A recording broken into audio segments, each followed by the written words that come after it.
go right. We can go forward, but never ever back.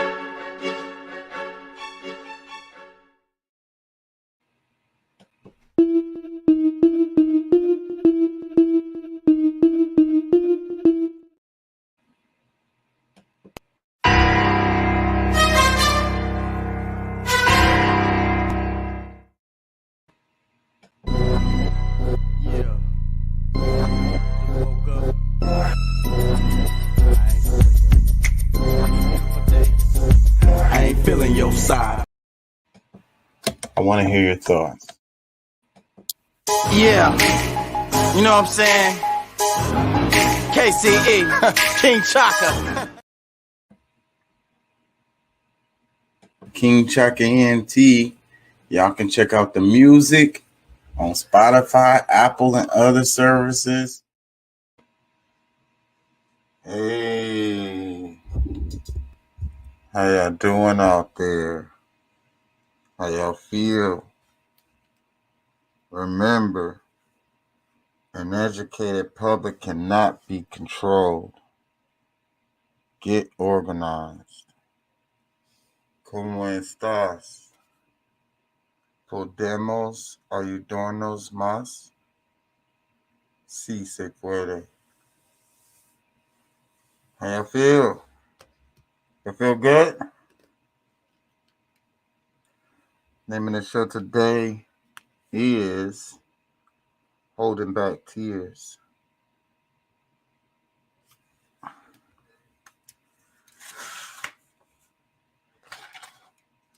We wear masks to conceal our tears, to conceal our emotions, to conceal our feelings. Now, this is really about everyone, but I want to focus a bit on men in general, or men specifically, rather, in holding back tears and concealing your emotions. It seems like in our society that we live in, it's like one of the things I really don't like when I hear men say, oh, she's just a woman. She's emotional. She's just a woman. It's to be expected. It may not sound like much to you, but the flip side of that is a man is not supposed to be emotional. Not supposed to be in his feelings. He's not supposed to show his emotions. He's supposed to have more control over his emotions. Okay? Try to follow me. There has to be balance in all things, right? It's the yin and the yang, the holy trilogy.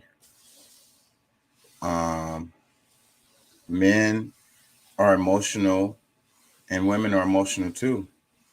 So when you say stuff like, oh, she's just a woman, it's to be expected for her to be emotional, then that the flip side of that is saying that as a man, you're not supposed to be emotional.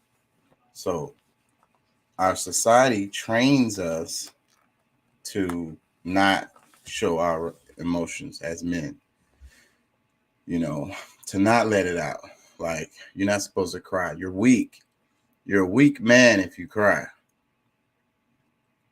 You weak man crying in front of people or crying in public or crying in front of your children or in front of your wife or whatever. You're a weak man.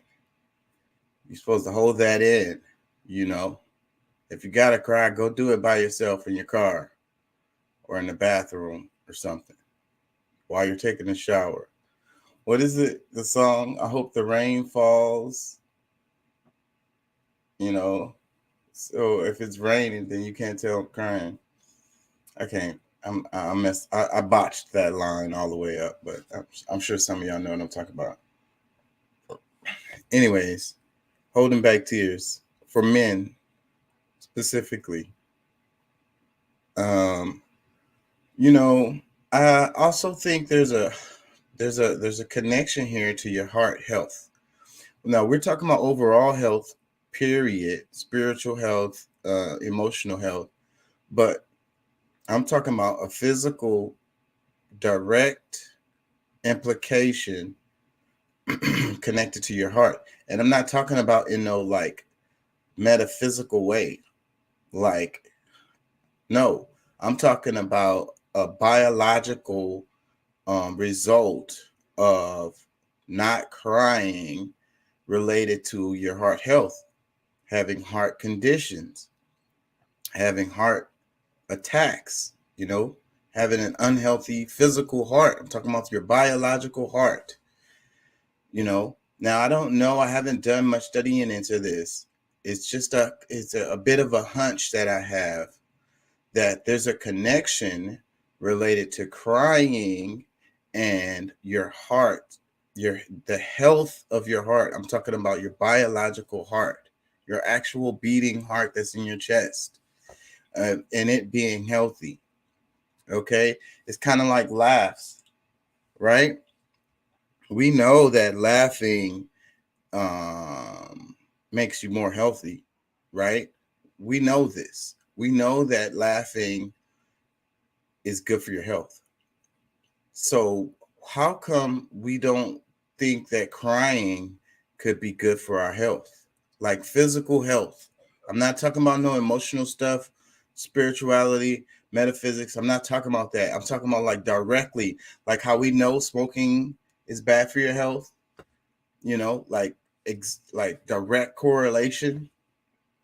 I believe crying has a direct correlation to your heart health.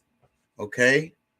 Now, you know, even further, it has to do with your emotional health and your spiritual health and your balance, you being able to maneuver the world, you know, better, you know, being a more whole human, you know. Um, like I said, society tells us if you're a woman, you're supposed to be emotional and they're crying a lot and whatever, and it's just acceptable. But for a man, it's not.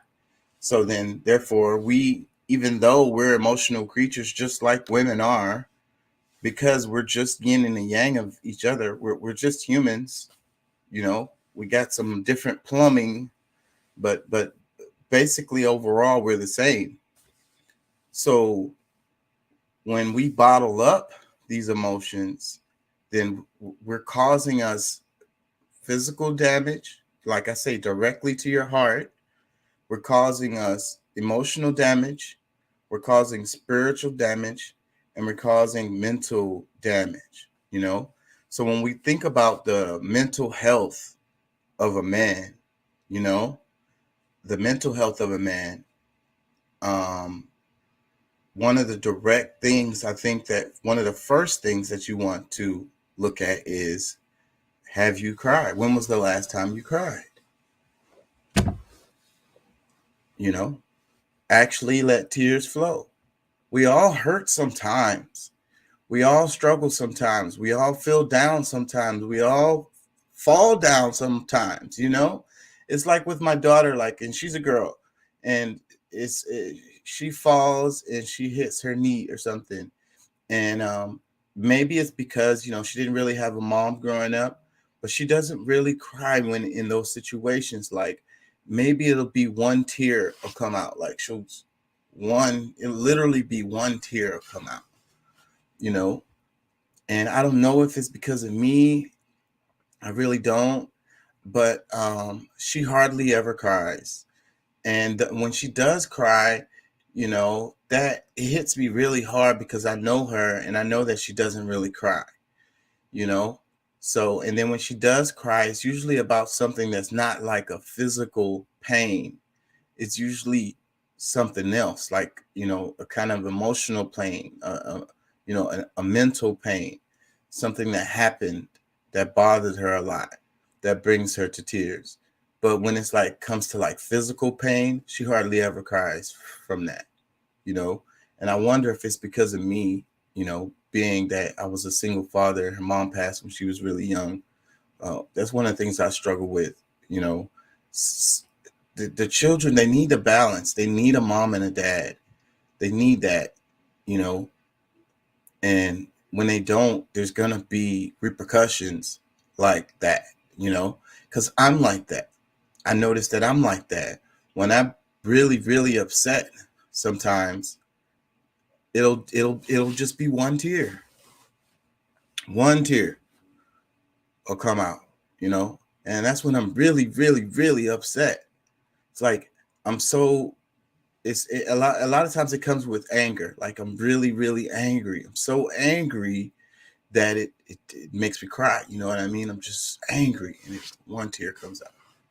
But when the tears flood, it usually happens like from something that's kind of detached from me, something that's not as direct. Like it'll be a movie that I'm watching, you know, and it's like I know that this stuff isn't even real or whatever, but it's like the idea of it, you know, and I can feel it, and the tears will flow, flow, flow, and it'll be like that with a song too. Sometimes I hear a song and it catches me at the right or wrong time, depending on how you want to look at it. And the tears will flow. It'll just flow, flow, flow, flow, flow. Because it's like, and it's really weird because in those instances, I'm not attached to the event or whatever it is. Like there's a barrier, there's a separation there. But when there's a situation that directly impacts me, that I'm directly hurt by, that's when I don't cry. That's when you just get the one tear, maybe, you know? And I don't know, that's some kind of thing. There's a problem. There's a psychological issue going on there where I bawl out my eyes for some movie. It could be like one of my favorite movies is 50 First Dates. Okay. Now, this might sound strange because we were talking about horror movies and how much I like them. And I'm not really a romantic comedy kind of guy. Really, I'm not. But that movie, 50 First Dates, it really strikes me. And I've watched it many times. And if anybody wants to watch it with me, I'll watch it again. And there's multiple parts of the movie that just bring me to tears. There's the part at the end where, so just the gist of the movie, the lady had a head injury and she couldn't remember past the day. She only had it affected her short-term memory. So she had the memories of her childhood or whatever, but she couldn't remember anything past the day of the accident when she had the head accident. So every day she forgets everything that happened that day, and it is like she goes back to the right before the head injury happening. Okay, so but then this guy, he falls in love with her. He really falls in love with her, and he wants to deal with it. He decides, that she is the one or whatever. And this mental condition, this head problem that she has, this memory problem that she has, he just finds ways around it. And at the end of the movie, she comes out, and then again she wakes up, she forgets everything again. By this time they have like a little system going. He has a little video that she watches when she wakes up to give her a gist of what has happened since her accident. And she comes out, she's on a boat, she has a child, because they're married or whatever, they have a baby. She realizes that she has a whole like husband, and he's like, he introduces her to her daughter every day. Like, I don't know, like that scene right there, it hits me so hard because for someone to go so far to deal with this really difficult thing to deal with, out of love, it's just a thing that hits me hard. So I don't know. Um, what's up, Pat? How you feeling? Not too bad, man. How about yourself? I feel much better than I did yesterday when I did the show. I was exhausted, man, and I apologize to you guys, and because I was all over the place and I was freaking not mentally fucking sound at all. I've been working a lot. The only difference is I took like a 30-minute nap because I got like a little break, and I got off of work like a couple hours or hour earlier, so time enough for me to cook me something to eat and kind of prepare for the show. And I don't know, I'm a lot more energetic today, and I'm a lot more on point mentally. Cool deal, So, cool deal. so I I'm could looking. tell you were struggling last night. Um, Yeah, I almost didn't do the show. I was so freaking exhausted. I was like, but I got to do it. So I did it. But I was, oh my god, I was like, whew, I was barely awake the whole show. yeah, man. But like I say, the topic, holding back tears, especially for men, and its impact on our physical health, and it impact on our mental health, and how our society tells us to, not show our emotions. Says that we're weak, but you hear stories in the news all the time. Like, I try to explain to my daughter all the time, it's like domestic situations is how people get killed. Like, it's almost always that. And so, like, let's say you got a guy, just looking at it from the male's perspective, who's been holding in his emotions forever, and then one day he snaps, and he kills his wife or girlfriend, or and the kids, and then after that he kills himself. Like, how many times do you hear stories like that happening, or something similar to that Too happening? many. It happens a lot, and I think it's Yeah. related to this not crying thing, finding the balance. Like, sometimes we got to let it out. Like, if we're really hurt, then and it's a natural biological thing. So, when, prostate, let's talk about that a bit. The prostate cancer is a common thing among men, Hmm. that happens. It takes a lot of men out. It's one of the most common one that takes men out. Yeah. Some of it has to do with the ejaculating, you know and I'm just making this comparison to prostate cancer, and not ejaculating, and you know not crying. You know what I mean? um where am I going with this? You needing The to release. the, I think it's more so is the, you the not having the full release is toxic to you, the body, like one way or the other. And because I mean, I deal been somewhat dealing with the whole idea of pent up traumas. Like, I mean, and it's because I don't know how to cry. All this is exactly what you're speaking of is an issue that I'm dealing with right now. That because of I don't know how many years, because I don't remember the last time I cried. Maybe when I was a kid and I went to a funeral or something.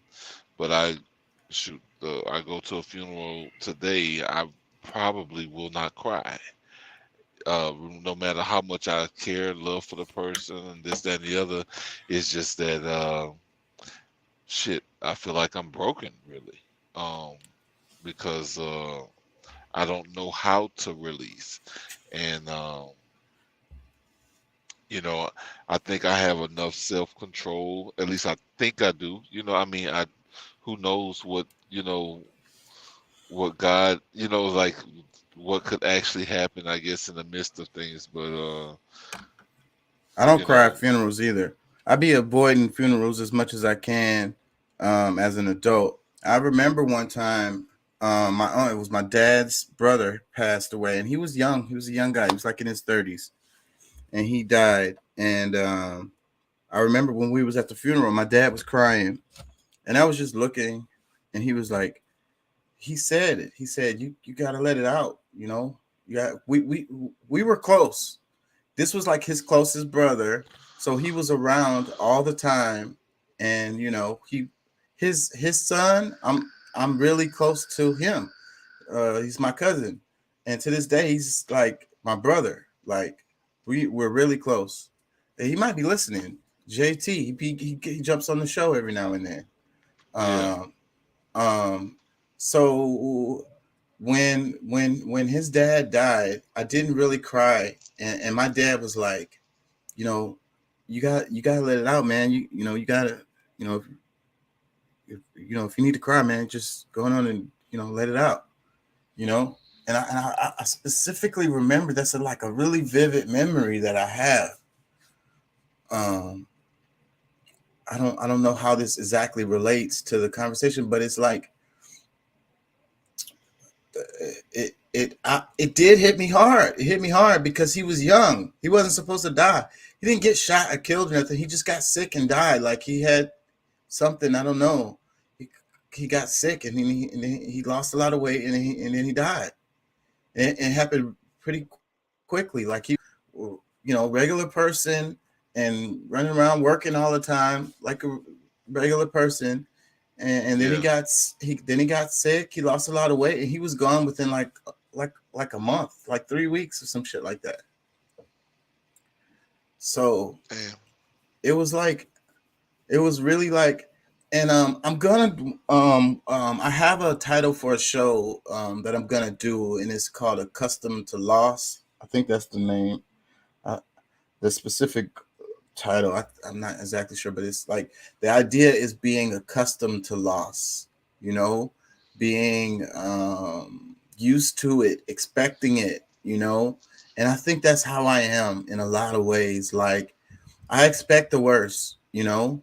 So when the worst happens, I just be like, well, you know, that It is what it is. it You know. it figures, you know. Yeah, I get it. I totally get it, man. I don't know. I'm trying to find a. I don't know. I guess my schedule is so tight that like I'm so wound up, and I end up with these tension headaches. Um, just try to relax from time to time. I'm under, stress from driving because people are crazy, and I got a 80,000 pounds that I'm controlling, and people just are stupid. You know what I'm saying? Sometimes I'm going down a mountain with that much weight, and then here, Here just comes trying to, dumbass yeah, that don't have no disregard for his own life, even, yeah, and you know. you got to be concerned with not only your load and your life, you got to be concerned with his life and other people that's on the road. Yeah, because I'm supposed to be the professional. So no matter how stupid they are, it's still my responsibility, you know. And I mean, but like I'm trying to find different things that maybe will help me because, you mentioned in watching certain movies, and even with that, like, because I mean, when I was younger, it wasn't a part like, yeah, I would have those little tearjerker movies that, wouldn't really do no full cry still. Like it was just like, oh no, I can't, you know what I'm saying? I think that was probably at the beginning of my uh, you know, me not wanting to be seen crying or something like that. And I'm not embarrassed of it or anything. It's just that like at this point, I'm not, maybe when I was younger, maybe I would have been, but now I'm not really embarrassed of it, but shit, I don't know how to. I don't know, you know what I'm saying? Like it's like that part of me has shut off, you know? Well, Um, when it happens for me, when I have those real like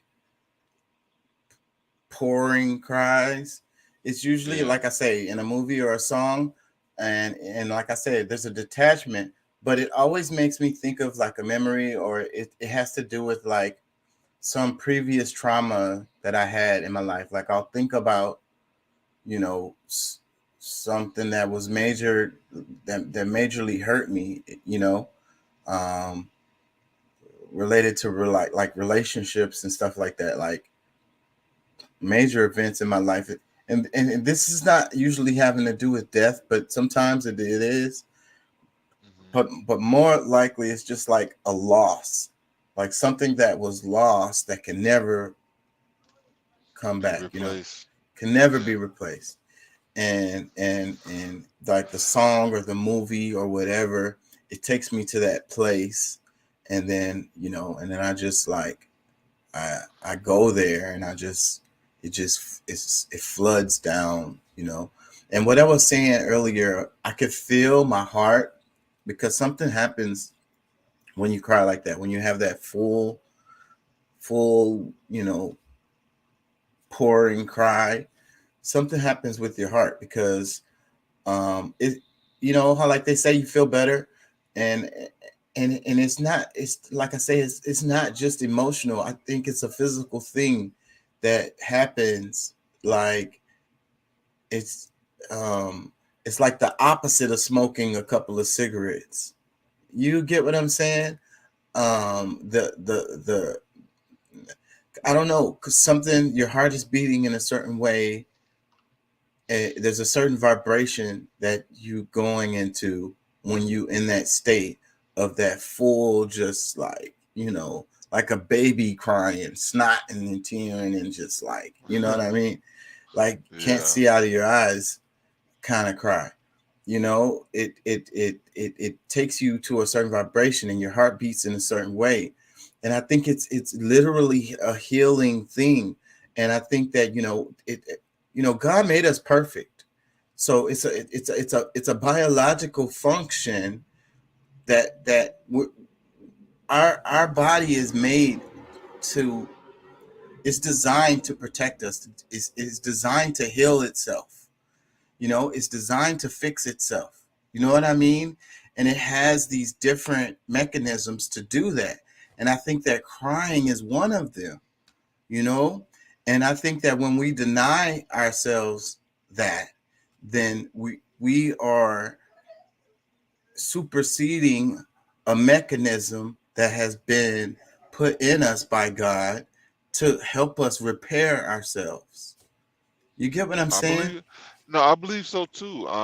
You know, I was talking with my friend, one of my friends that I grew up with, about you know, some of the things that you know, I guess that have been bothering me, and just, you know, stuff that I may not talk with any and everybody about. And I had maybe a 2 second window where I might have been, you know, felt like I got somewhat of a relief, and it, like my system, my with my automatic system, like like pretty much I programmed myself not to be able to do it. You turned it off. You it's a switch. You flip the Yeah. switch to keep from allowing yourself to go down that road. And I wanted it to, I so badly wanted to release whatever it is. Like it's just, it's been bound up, but you know, um, And you guys know I'm really into history. There was an event that happened. I want to say it was after World War I. And you had these soldiers who were having these mental conditions where they couldn't walk. They right, like their equilibrium was off, and you know it was like they had some kind of psychological disorder. yeah. And the higher ups thought that these guys were faking so that they wouldn't have to fight in the war, you know. um so they were sending them to these psychological doctors or whatever, um to to determine if these guys were being authentic or not, you know, because they were going to be dishonorably discharged as a result. You understand what I'm saying? Hmm. So they did a real investigation. That's one of the things that's good about the military, because they like to do thorough ass investigations about stuff. So with this, in this situation, They did a real thorough investigation.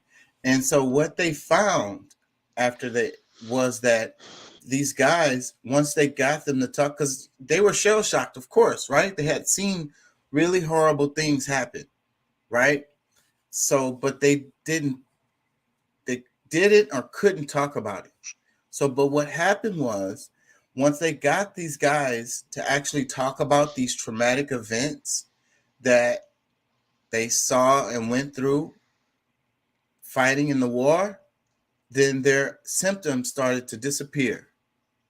And it had no drugs, no drugs, no other kind of therapy other than them talking about those really super traumatic ass events that happened, that they saw and that they went through. And Yeah. and then they were cured. You know what I mean? They not completely cured, of course, because you're shell shocked.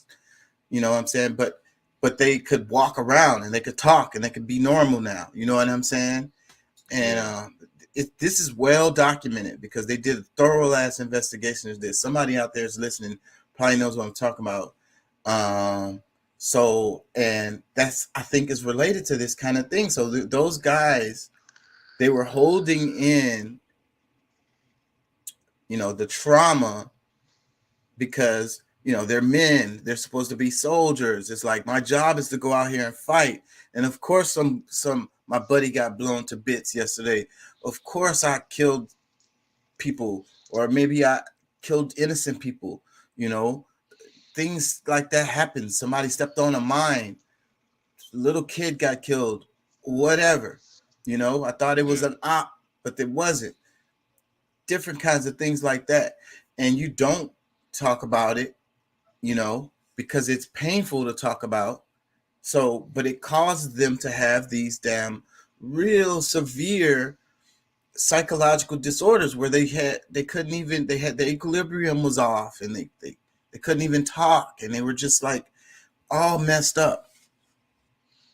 Yeah. I might be close to that, bro. Um, I've actually like, it's to the point to where even it's not always just when I'm sad. Like, it's when I could have been happy. I could have done something good for somebody, and because of that little overwhelm, like I somewhat, had like an overwhelming feeling where I felt like I could have had like maybe like going into almost having a seizure or something, but it's only like for a couple of seconds, and Kind of snapped out of it. yeah, Yeah. So I don't know. And I think that, like, physical pain, how, let's talk about that a bit. How you got people who have these sexual fetishes, um, S&M and misogynism. I'm not saying it right. And these people, like, they get off on the physical pain, or it helps them get off or whatever. Like, they get sexual, it increases their sexual pleasure related to the physical pain. I think that is a thing, like, that's related to this, because it's the same. You can't find an outlet that is a healthy outlet for your traumas that you've had. So you do this thing, like people who cut themselves and stuff like that, oh um, yeah, but I think that the physical pain is not the answer, because the physical pain is not, that is not the trauma that you're having, is more of a psychological trauma. So when you try to fix it in a physical way, then you're not going to be fixing the problem. You're not going to be going down the road, the right direction at all. You know what I mean? Because, like, you're getting this sexual pleasure from this physical pain or whatever, but you still, like, maybe you shed a tear, but you still don't have that bawling. You don't get to the point where you're just bawling, crying. You know what I mean? And I think that's what it is. It's like like a little kid, right? A little kid goes through something. Once they get older, little kids don't nothing bothers them. But No, a little bit older, once they go through something, it could be physical or it could be emotional, whatever. They cry. They let it out. They just at the moment, I'm upset and I'm just gonna cry, and bawl, snot and all. And I think, like I said, that's a healthy mechanism that we have. But then our society tells us that this is not proper, especially if you're a man. And then and without you even being a man, they say it as you an adult. They're like, you're not no child no more. You shouldn't be crying. yeah. Well, and because I mean, like even from women that they I think they know how much it feels, how good it may feel for them to cry and let things off, but they still look at you and like they can't even really respect you if they see you crying. You Because know, they've been programmed to think that way, you know and I think that's bad on both ends, where it's like the woman is supposed to be, it's acceptable for them to be super over the top emotional and overreact to everything, you know that's yeah, not balanced either. That's not proper either, for a yeah, man or a woman. I know. So, that's what I'm saying. Our society is training us to be like these zombie robots, and it's having a negative impact on our health, where we don't know how to deal with our emotions properly. And I think that's one of the biggest causes of, you know the state of Well, affairs that we're in, because we can well, go just into think about. politics. Well, I mean, it just gives me the thought that like when a man that's 60 years old seems to be in good health just has a heart attack or like he's in some kind of pain. Like I just feel that a lot of like it's way deeper than we can imagine. Yeah, like there's a new thing that we can blame that kind of thing on to some extent, but even before that, we've been having men that come up that are they are dealing with you know all sorts of things, and then like as they seem to be doing good in the world, all these things, like got a good house, beautiful family, and this, that, and the other.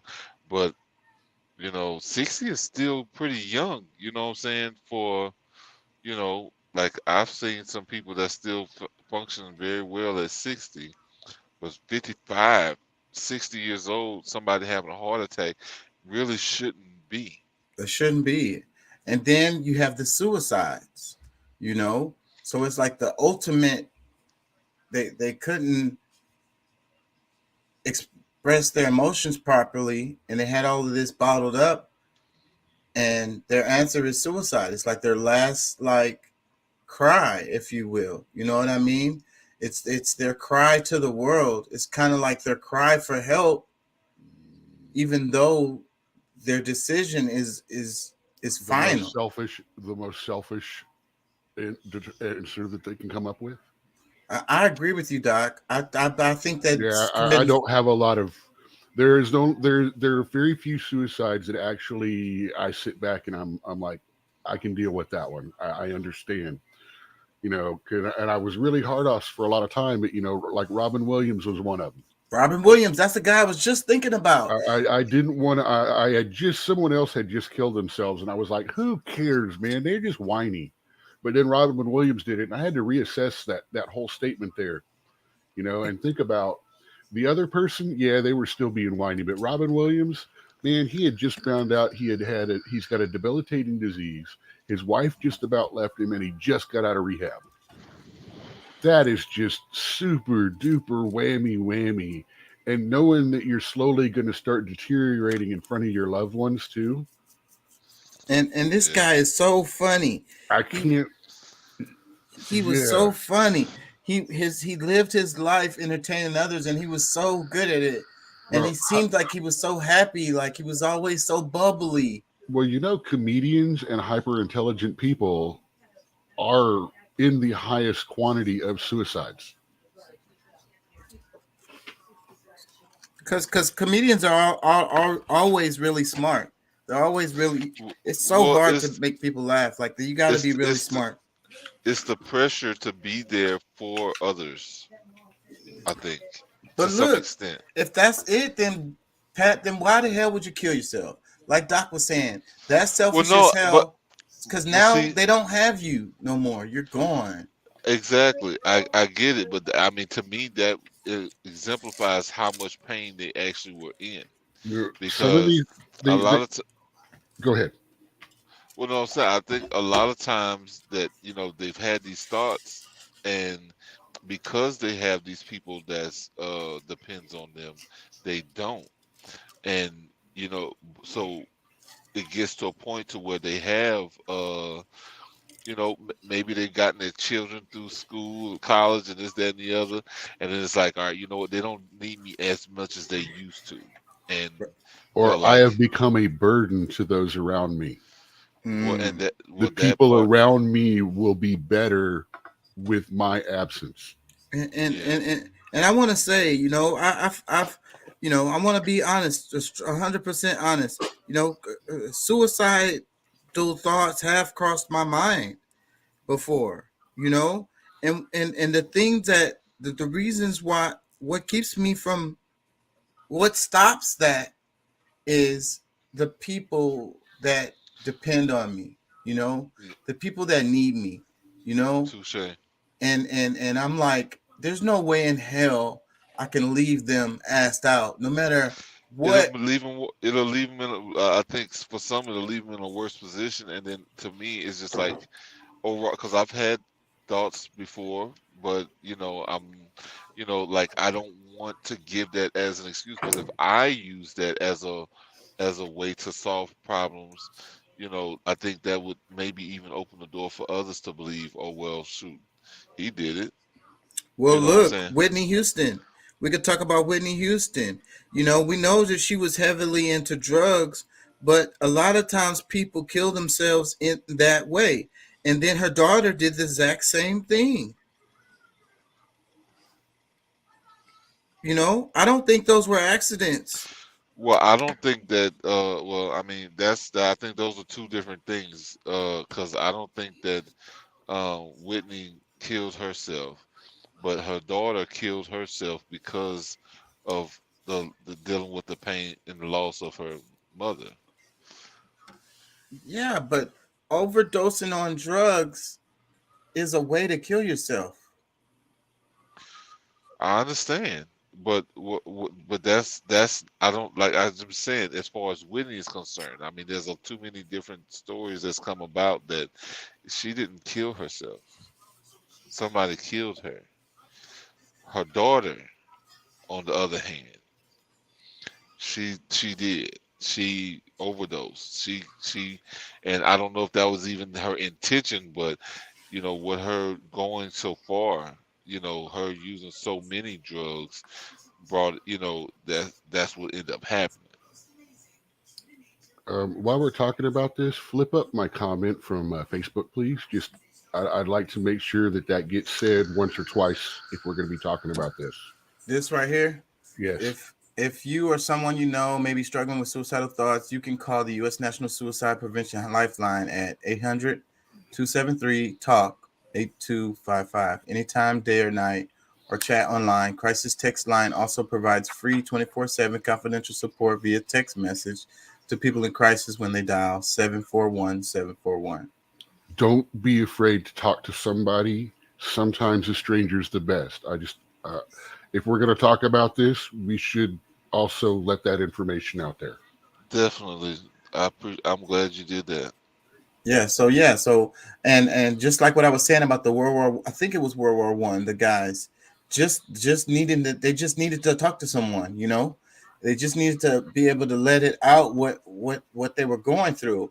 And I was talking about in one of the other shows, I think that indifference the indifference that we have to people and their suffering is what hurts the most. Like when they feel invisible. Like there's a I might have mentioned it in a previous show, but there was an episode of what was it? The Twilight Zone.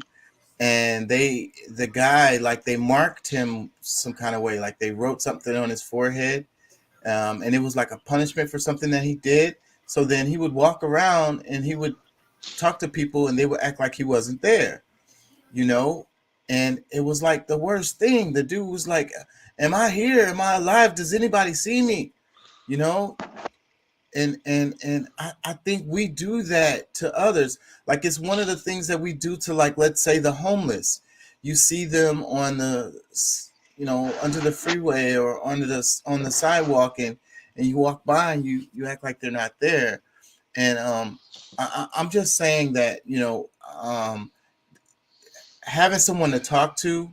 I was watching a video where this guy, he was homeless, and a guy shot the video and he was chopping it up with the guy. And the guy was saying, the homeless guy, he was saying, you know, just being able to talk to you, just someone talking to me and me being able to tell my story helps me a lot. You know, like giving them money don't It's help not as always. much as Yeah, just I've experienced that myself. Like talking with somebody, and they was like, you know, just to, bro. Even like this even happened with somebody calling me for, you know, trying to get donations, and you know, I guess somebody hung up on him so many times, and I let him make his little spiel or whatever, and it's like, man, you know. I understand you don't have money to donate at this time, but just the fact that you didn't hang up on me makes me feel like, I can keep going. And this is a job. This is not he.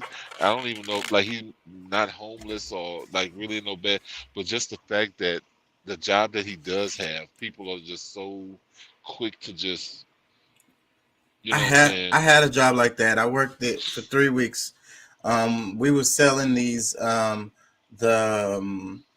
the how you pay with credit card systems and stuff like that, and you try to Yeah, get people to sign up and get contracts and so forth and so on. People that work there, some of the people made a lot of money. You can make a lot of money doing that, but it's mostly cold calls. Like they give you a damn phone book and they be like, they're like, nobody has made it. This is the motivation. They have the little motivation things throughout the day. Like we take a break and then they do the little motivations and they be like, nobody has made it to Z yet in the phone book, da da da da da.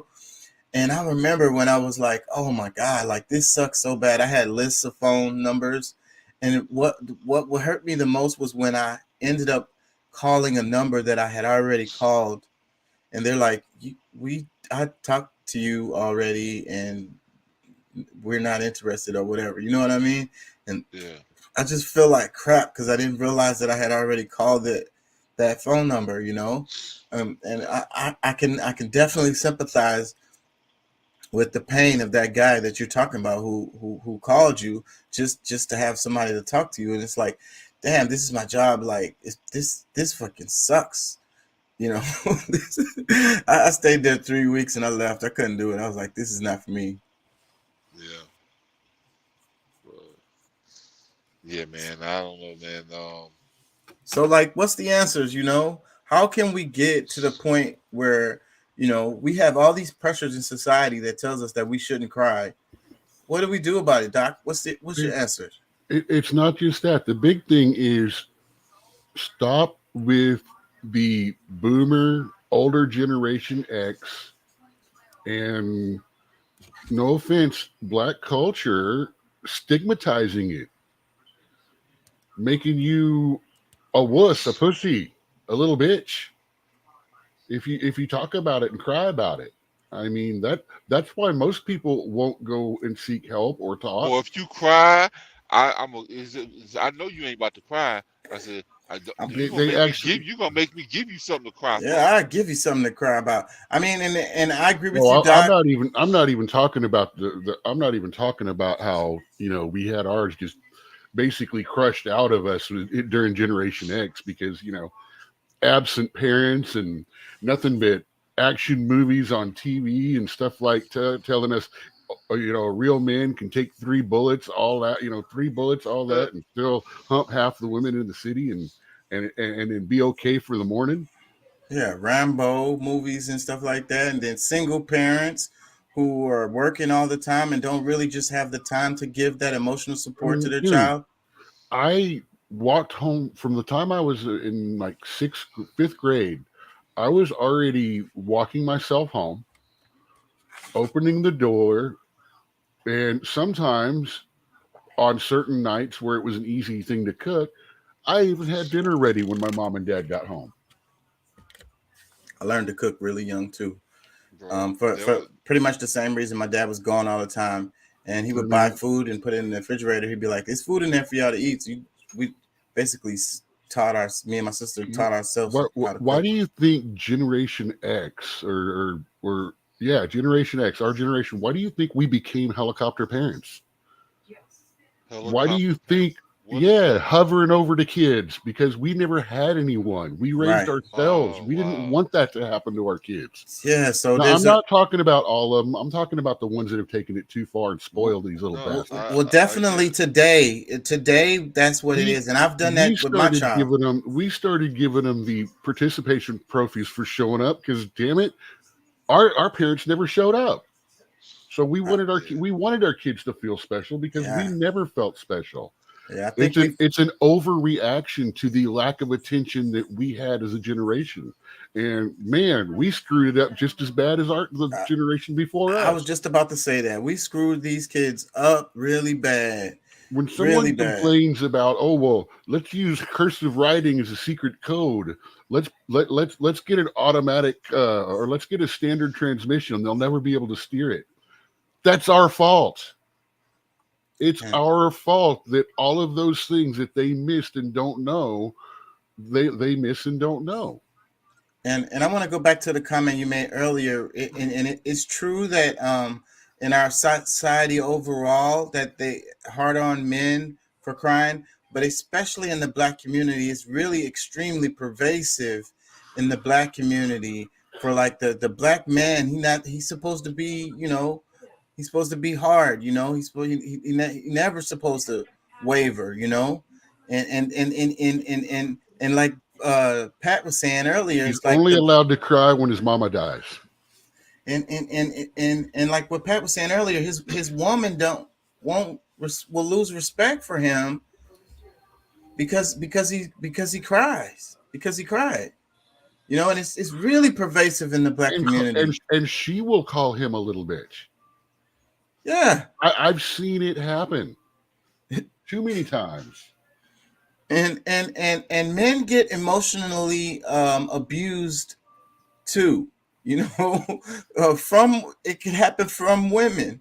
They'll be emotionally abusing the guy, and he mess around and cry, and then she gonna be like, "Oh, now you gonna cry?" Like, and we'll allow it because we like him. I don't know about that. That's a psychological disorder, man. Well, you have to understand the real deal is women run the world. They have half the money and all the pussy. They have it. They have what we want. It's always been this way. That's why I say this thing where we talk about the patriarchy. The patriarchy is an illusion because it's the matriarch is the natural order of things. And even within what we call a patriarchy, well, who runs the household?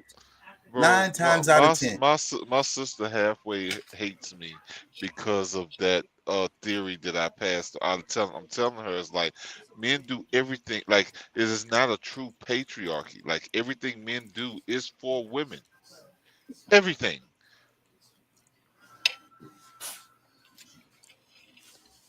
So how is it like like the idea of a patriarchy is really foolish. Like it does, because I mean, we might take control, but we're defending. Like we jump in front of a bullet. Admittedly, I see it a lot from the boomer and even the older Gen X guys. But Yeah, that whole patriarchy, it's tearing apart. It's falling down. Because it You was an know, illusion from the jump. It was never Yeah. really real, and no, it's it was a caveman instinct that was brought into society through biblical translation of this is how it's supposed to be. And uh, almost every religion and faith has women subservient to men. and who you think wrote those those scriptures? Who do you think took what 6 or 8 chapters written by women completely out? You know, these were all men, and That it's Men, like oh that well, yeah, they wait, that wait. they They were men that in they robes, say so were men written wearing by dresses. no, the ones that they Uh, say were written by women was taken out, but we're not even certain about that. If it was even yeah, really written by women. there's actually a couple of the books that are still in the Bible that they're using uh, on the earliest ones that they can write. They're using etymology and stuff like that with all the new stuff they found, and some of the phrasings in some of them are different, more like a woman is saying it to other women than a man is standing up telling people. It's mm, more conversational, like a woman's writing, than speech making, like a man's writing. mm. If that makes sense, structure wise. Yeah.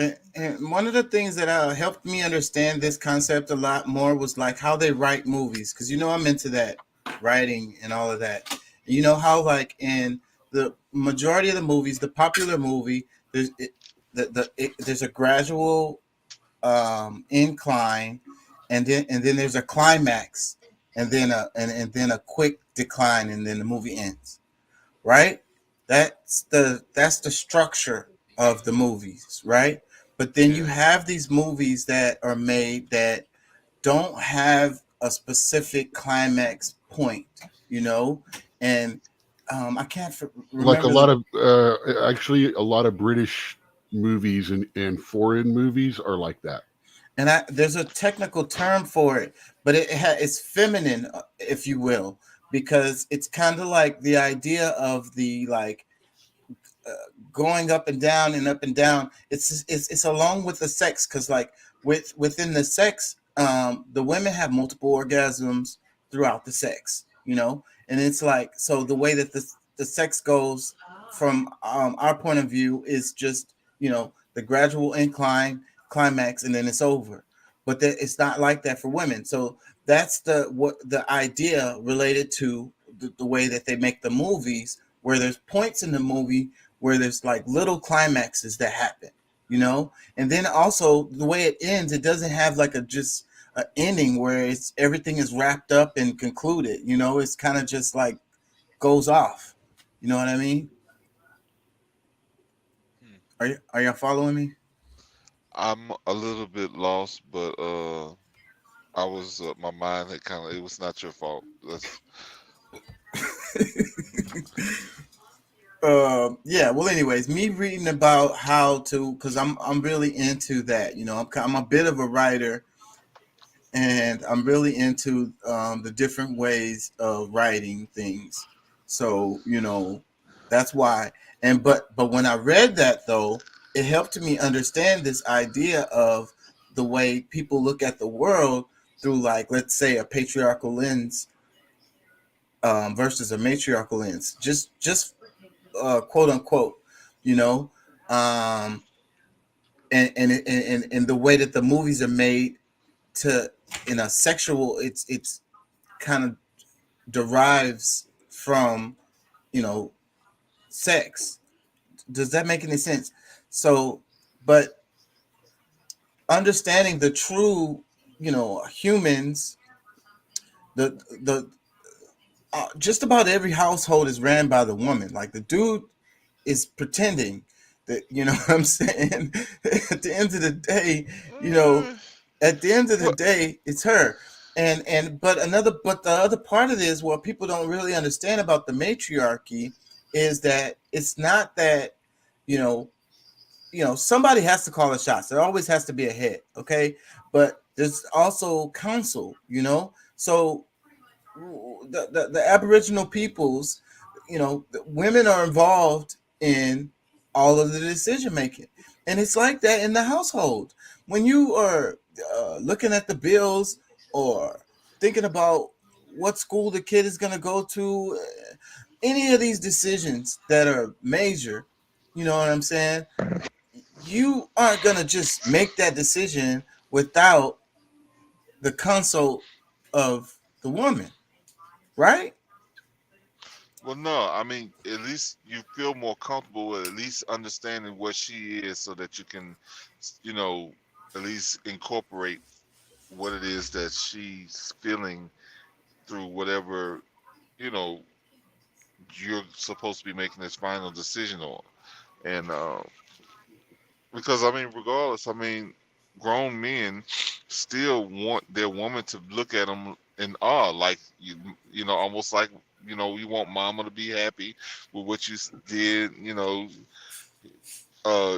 you whatever it is. I mean, they want the It's woman of their life to still look at them with pride, with, you Yeah, know, it's about the support. She gives you support, whether she agrees with your decision or not. And then but then later on when it comes out, that maybe it wasn't such a good decision, then she still supports you there too. And she's like, hey, we we can go at this another way, and it's totally okay that, we that the decision that you made wasn't the best one.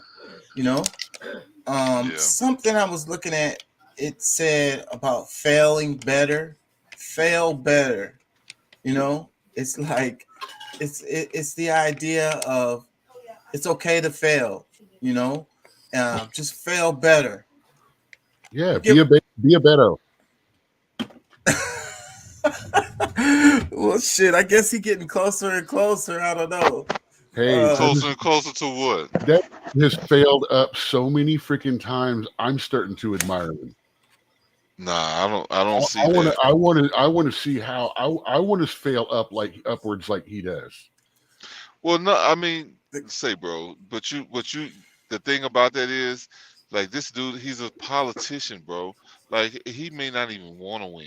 Like, he knows he's got all of these millions of dollars that he's got access to, and he can waste in many different ways and that's towards what I his say. family. The But Democrats get paid to lose, but that's taking us off our topic. What I'm talking about failing better is like, it's okay to fail. You go at it again.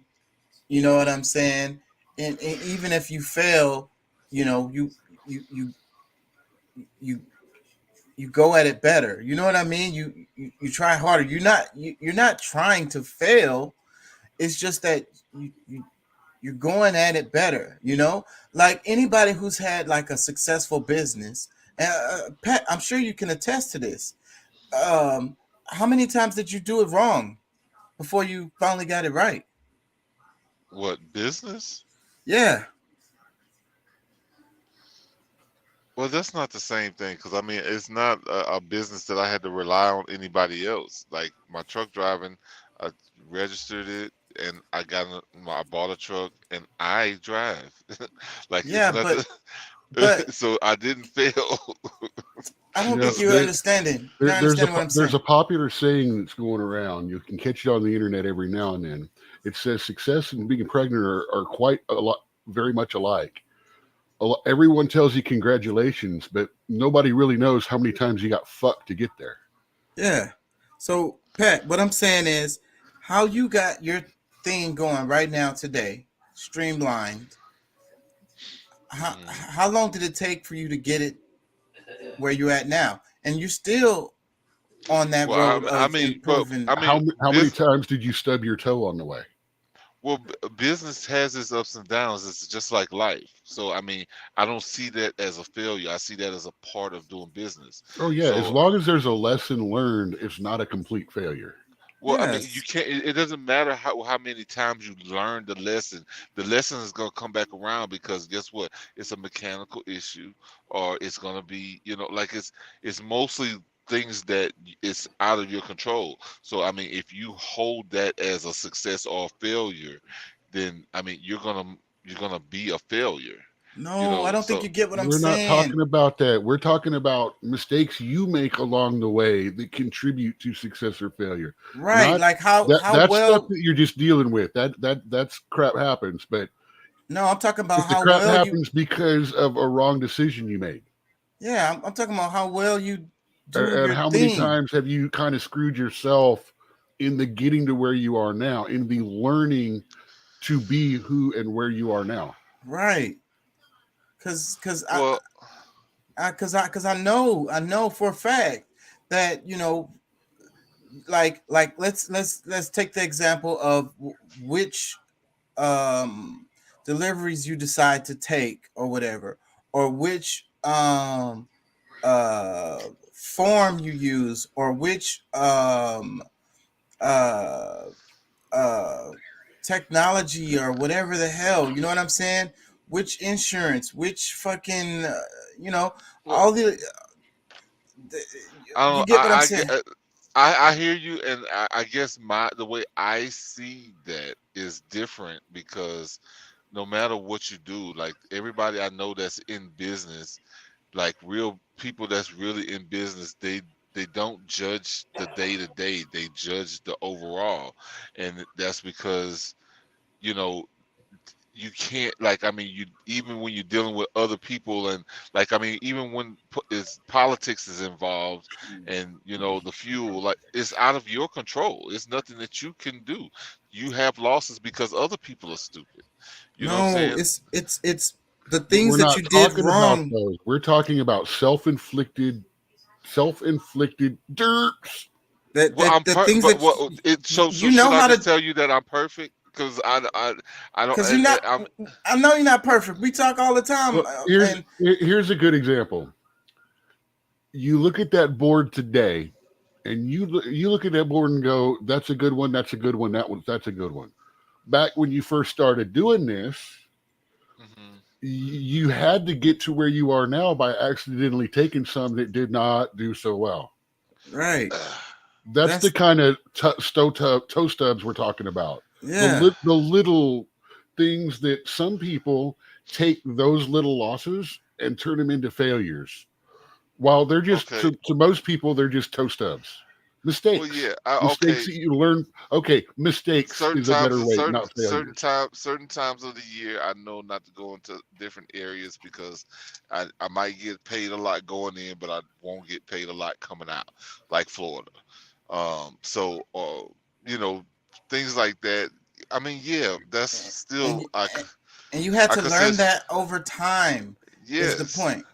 That's the and point. yeah, You but couldn't have known that right You made a away. few. You made a few mistakes. That's what we're talking about. Are those when we say failures and stuff? We're talking about the learning moments, yeah, and like I said, I mean, and that's the way you the way treat it I'm as a programmed. learning moment. Well, the way I'm programmed, just like I'm not able to cry because I've been programmed to shut that off. I when I do go through something like that, it's never really like yeah, it's what some people would consider a loss or a failure, actually has benefited me in some kind of one way or another. So I never really see it as a loss or a failure. So I feel I hear what you're saying, but like it's like I said, I guess I've programmed myself now to just deal with life just as it is. I'm just going, just kind of just go through the motions. It is what it is. I know that I make money, and even if I have a loss with monies, because okay, with investments and things like that, okay, that happens too. You know what I'm saying? You lose, you win, and you lose. So And you learn, and you grow, and you get yeah, better. well, Yeah. yeah. So But when it's embedded in your mind that that's a part of life, you try not to let those things, really bother you or slow you down so much, because no matter what you do, like, you can't choose perfectly on anything because you're not perfect. So, so so let's get back to the crying. So what kind of situation can you imagine that could happen in your life that would be painful enough to bring you to tears? You know, do you, you know, can you imagine a scenario that, you know, would would would would bring you to tears? That maybe your trigger that you have to protect yourself from shedding those tears won't work.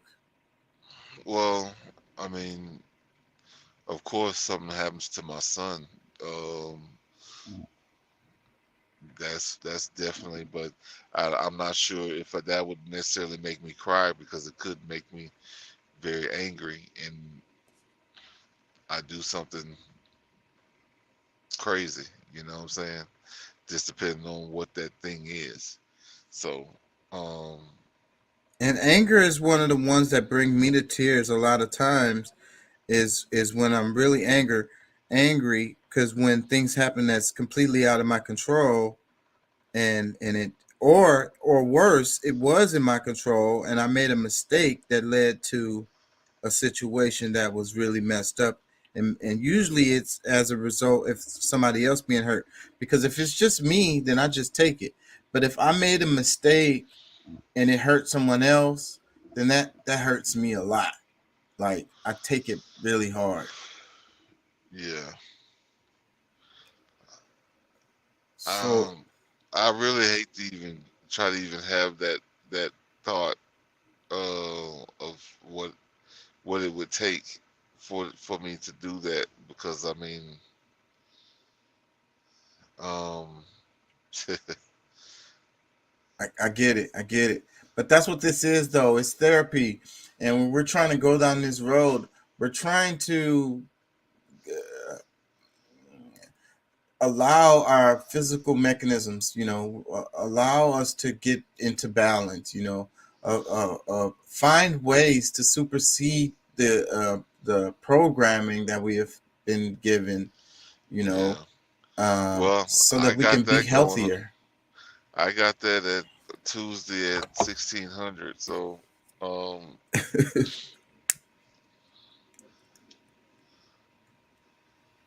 So, well, if you don't mind sharing, what are some things that, like, have what do your therapists say? Like, what do they, if you don't mind Hey, check sharing? check check your messages, Chaka. at this point, not a lot. They're just asking you Um, questions. well,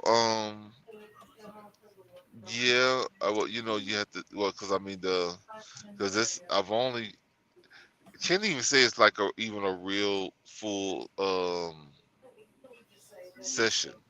We did some assessments and just different things on that. So this week will actually, I guess, be the real first session. So I'm hoping that you know, I could be able to add more maybe next week.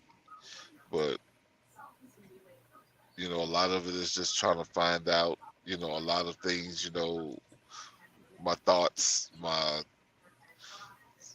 just different things. Uh, So It's has it been a good journey so far for you? well, I'm happy that I actually did something, actually got it set up. Like I'm happy, I guess, proud of myself that I actually went through the beginning of it. Now, I can guess hopefully get to a point to where I can get, maybe get some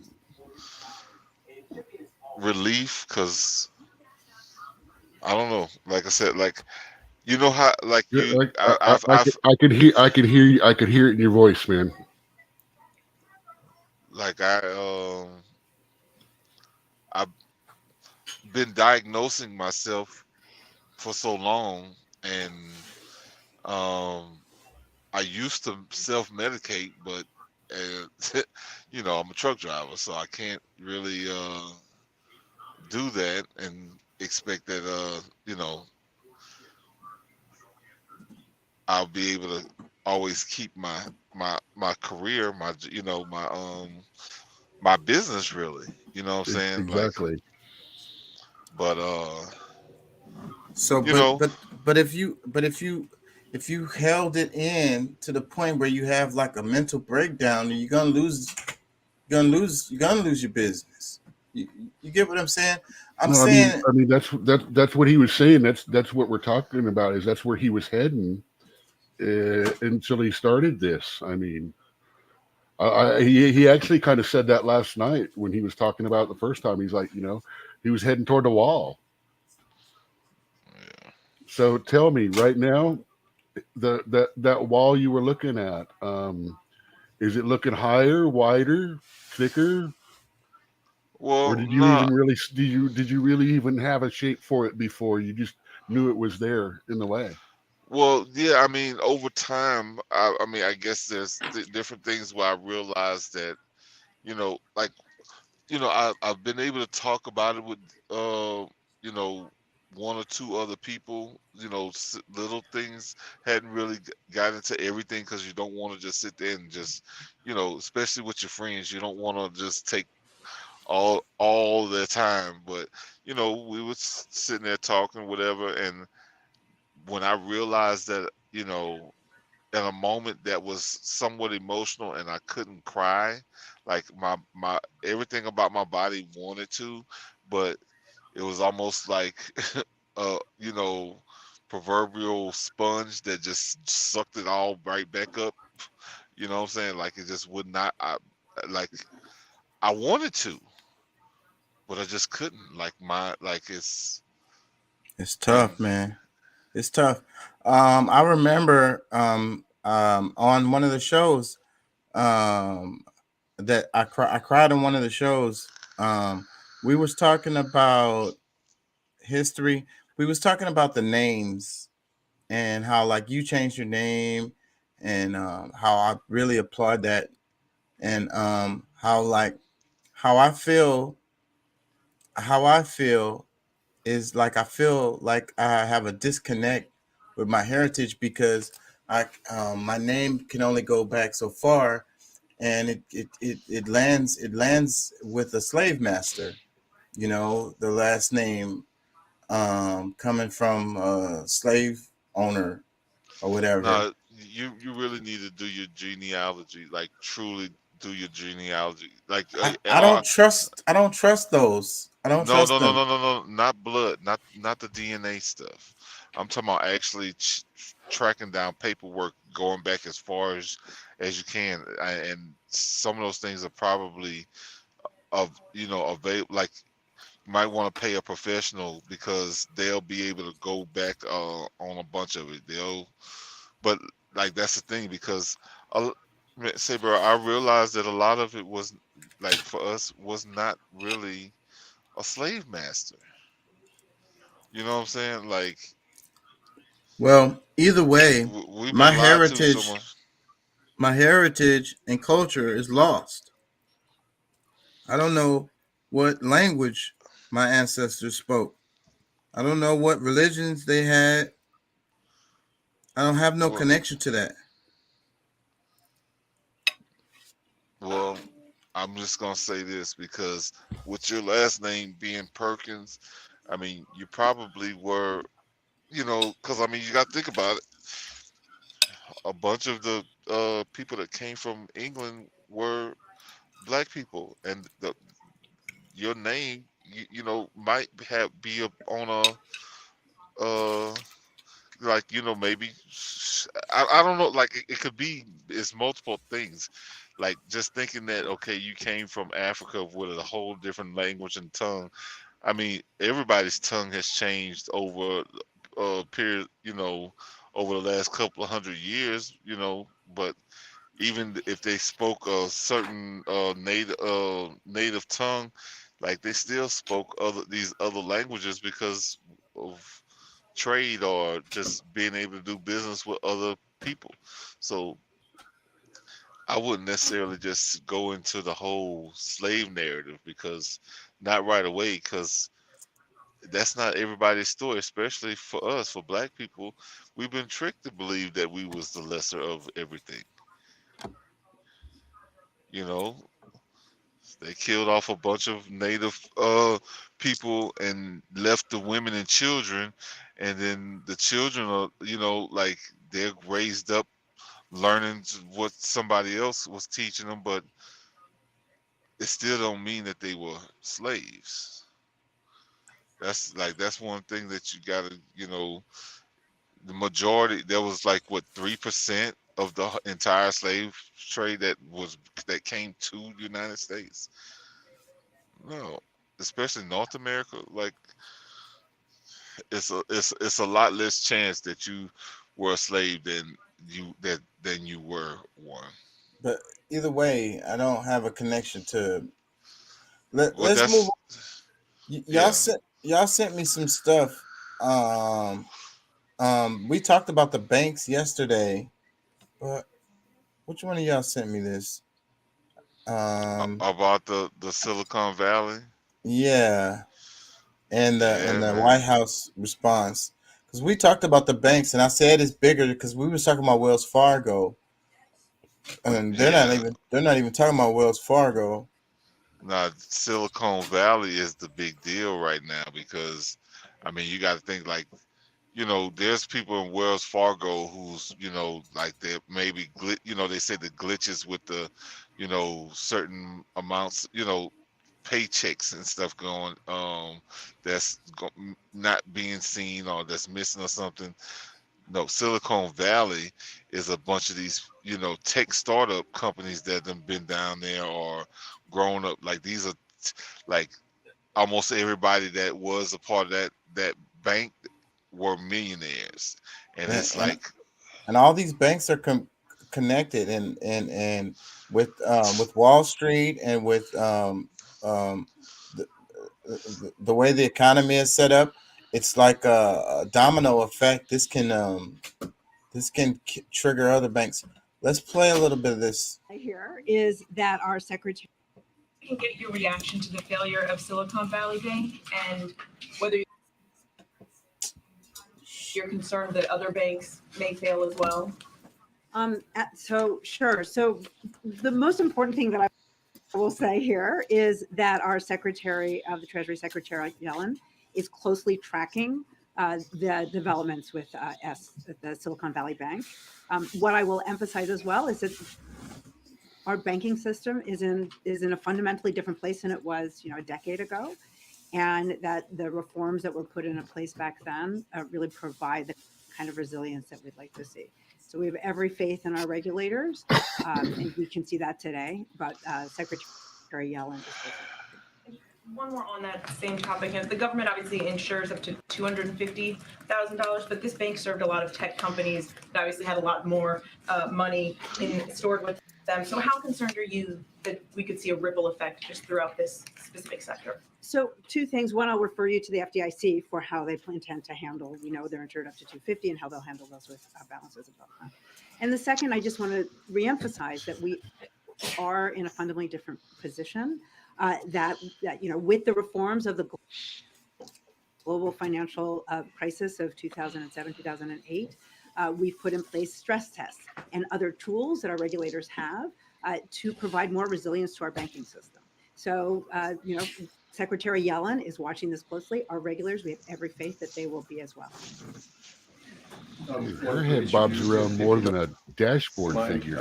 And who the hell is this lady? And you can just tell that she's just repeating like talking points. Like, well, yeah, because I was wondering where is the real press secretary. It's almost like the head shakes. If you watch why she's talking, the head shakes and the hands, they're doing a beat counter beat. Like she memorized these and wrote and is trying to say them the same way.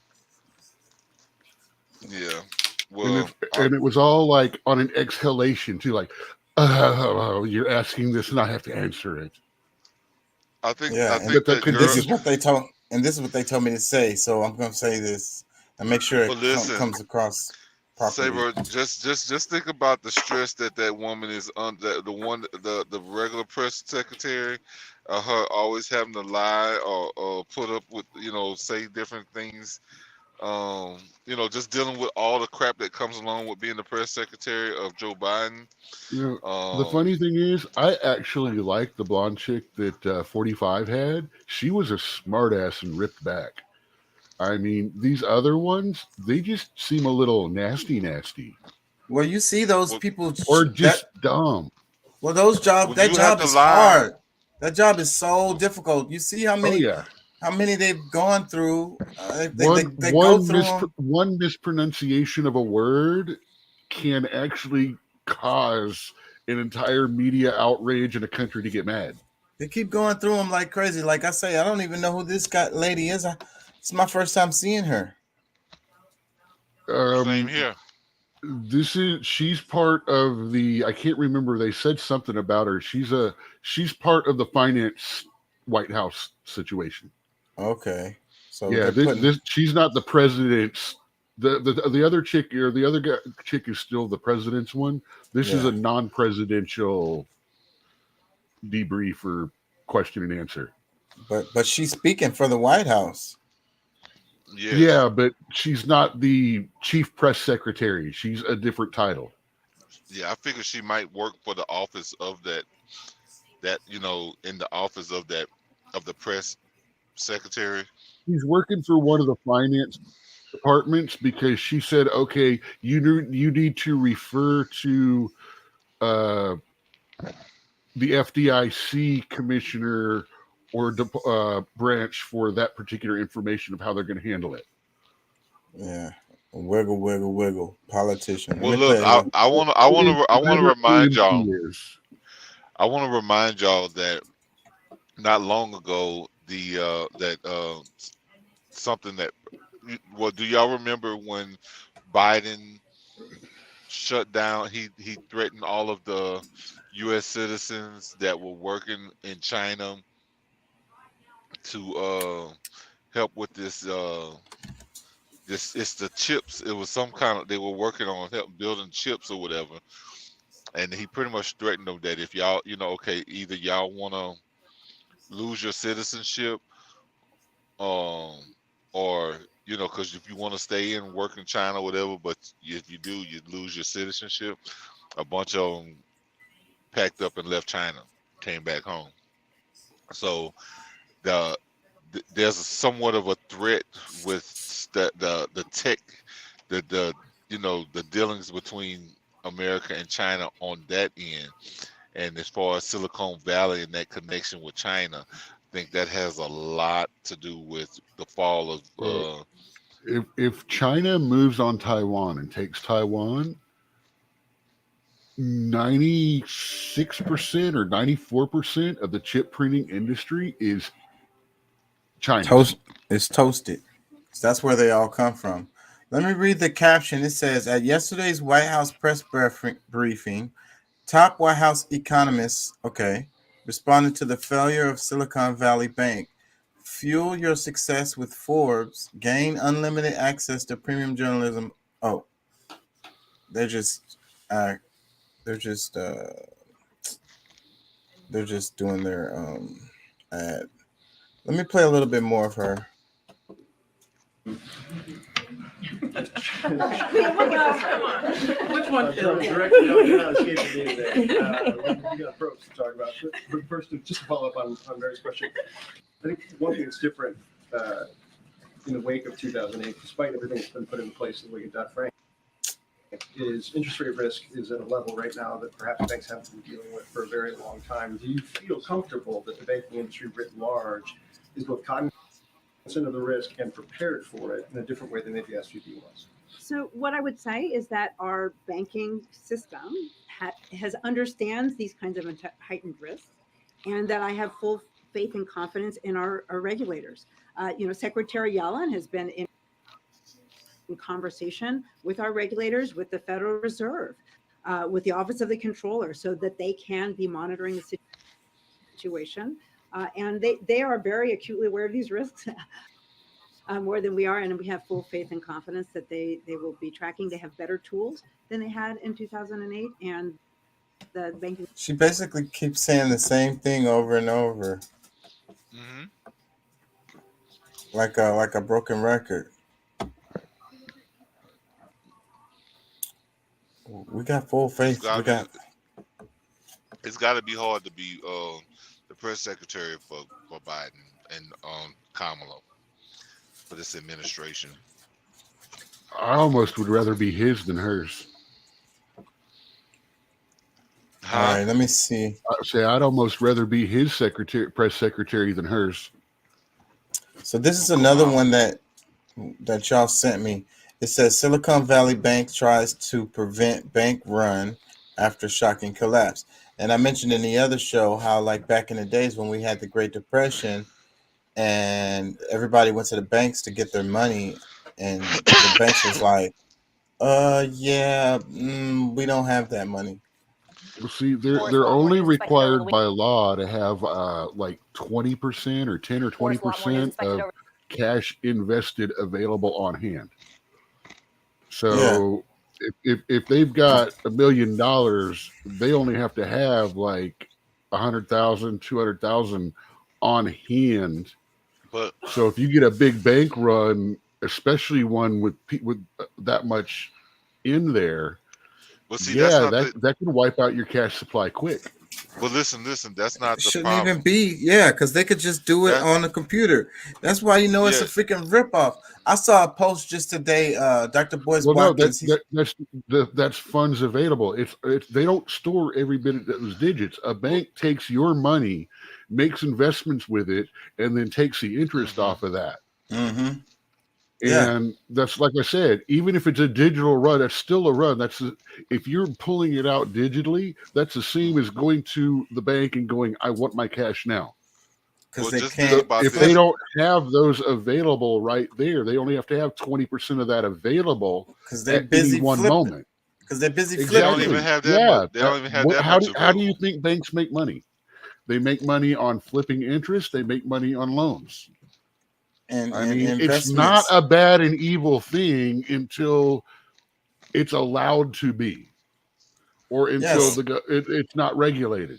So Dr. Boyce Watkins posted today. He said that how come it takes 7 to 10 business days for them to give you your money back, and he said how did it go? 3 seconds for them to take it out or whatever, and then you gotta wait. Because when you're pulling money out, it's just like, say, you don't I take it I can pretty much tell you don't have a stock account or anything like that started. If you got money in your stock account, you don't just go boom and get your cash. You have to put your stock up for sale. The sale has to go through, and then you have to get your money. That takes a couple of days. And sometimes it can take more if that particular stock is up or down or whatever. I get that, but we're just talking about a plain old bank account. Well, see, the whole bank run. Listen, they're saying like they're trying to stop people from doing a bank run, and you started out good when you're saying like as far as the surplus of actual physical dollars, but the problem is. Okay, they don't have to have that much on hand, but when they're, we're talking about millions of dollars that people are saying, they feel it's a problem. They want to come and get their money out. Well, that's how the whole bank is defaulting right now, is because there's too many people trying to take out money, because this is not even investment money. Only the bank is doing the investment. This is just holding. This is just supposedly protecting your money, right? Having a place for you to go. The safe place that you're supposed to be able to store your money. But because they've had so many losses, because they didn't think that people were going to be coming and be like, hey, you got $10 million in there for me. I want my $10 million. Oh, I got $2 million. Oh, I got 25. I got 500 million. And guess what? FDIC only insures 250,000. So with the loss, these people, like you talking about, especially the Silicon Valley Bank has probably, well, not the most millionaires, but you got to think most of the people that are there are millionaires because of the boom that's happened over the last decade or so in Silicon Valley. And they took over that bank. Let me play this. I think they're going to are they going to talk about it here? Let me see. over the weekend as well. Let's get a little bit more insight on the collapse of Silicon Valley Bank and the role the FDIC, is going to play going forward. Joining us now from San Francisco is Bloomberg's Priya Anand. She's currently at a SVB bank trying to talk to those customers. Priya, we've heard now that the FDIC is expected to take over, I believe, on Monday. Walk us through the timeline here. What are next steps? Well, I think a lot of the industry is waiting to find out what those next steps look like for them. People are still figuring things out. I'm in their lobby of their San Francisco office, which is more of an office as opposed to a branch. And there's a very slow trickle of customers coming in. The office, it seems like nobody's up there right now, but there's a very slow trickle of customers coming in, and they have a sign posted with their address for the Palo Alto branch on Sand Hill Road, and they're telling folks to go over there. And we have colleagues out there as well looking to talk to customers. And people right now are just wondering what will happen to their funds. I've been speaking with investors all day, venture capitalists all day, who are working with their portfolio companies to figure out what this might mean for them. There are concerns I've heard around making payroll for some startups in this industry because they may have had cash sitting with SVB that they used for payroll, and that could very well be over $250K. So I think right now there's a lot of shock in the tech industry. I have been texting and speaking on the phone with investors all morning, as I was all day yesterday. And this morning I messaged someone and said, what happens now? I messaged a venture capitalist who has a long history in the industry. And he responded and said, pandemonium. And I don't want to make it sound alarmist, but there are a lot of people wondering what happens now. This year was already looking very tough for startups in a tougher funding environment. Startups constantly need to raise money to keep going. Well, go ahead, comments. Well, I really do feel sorry for a bunch of these people that's been using this bank, whether they had investments there, if they was just holding money, receiving, their receivables and payables and things like that, because the U.S. has gambled with their money and they've been losing. In a nutshell, that's really what's going on. And because that's just telling us more so how bad the Fed is right now. Because we're saying government, but the money system, the fiat money is dead. They're already making deals on the other side of the world. China, Saudi Arabia, Russia at the top of it, with other players and actors in it, that this is like the main money for the world is going to be the yuan. So this is what happens. This is like what happened before the World War II. This is the same kind of scenario, the same trickle effect was happening around World War II time. It was in the 1930s when they had one of those big, when people were you said it earlier, Chaka. When people, when the banks and stuff was failing or whatever, giving up, because at that time they were giving, telling people to give up their gold and all that kind of stuff that was actually of value. But we're in a point where it has no value other than our own energy, what stuff that we put into it. So there's no really turning back. This is the fall. Let me read some comments underneath the video. This one, it says, "Here we go, folks. The FDIC only insures up to 250,000 per claim. Also note how these failures always happen on a Friday." Another Per comment, it account. says, no doubt these bankers have degrees in business and finance." Another comment, it says, "One of the biggest wrongs in banking is that the bank gets to decide if you can get your money when they fail to do their job." Another comment, it says, "I remember back in 2008 when IndyMac Bank was seized by the FDIC. Always happens on a Friday, usually end of the day. I had money in its money market fund that was yielding 6 to 7% and more than the FDIC limit at that time.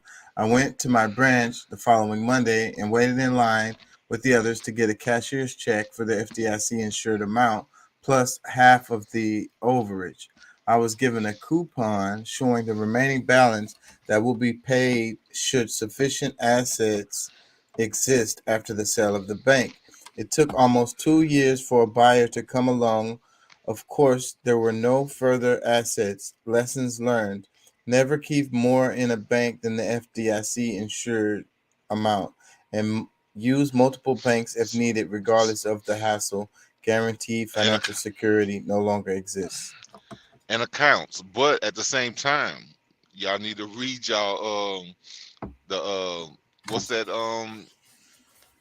the disclosures and all the stuff that they try to warn you that if something happened, this is not your money. Like,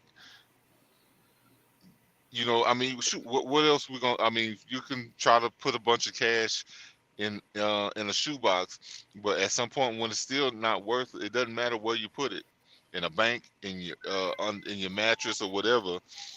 When it has no more value, there's really nothing else to do. And all these places, what I was saying in the other show, everywhere you go, a lot of places you're going now aren't even accepting cash. It's cashless everything. So I remember back in the back in like a certain few years back in the day, if they said we don't take cash, you could just walk out because it's like, you don't take cash. That's not. How can I pay you then? And people would walk out, and they'd be like, "Well, they wouldn't take cash.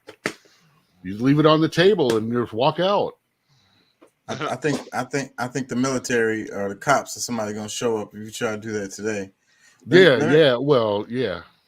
Let me read some more comments. It says, SVB got caught on the interest rate squeeze when the interest rates went higher than they were earning on the bonds they held. Yep. Now they're toast.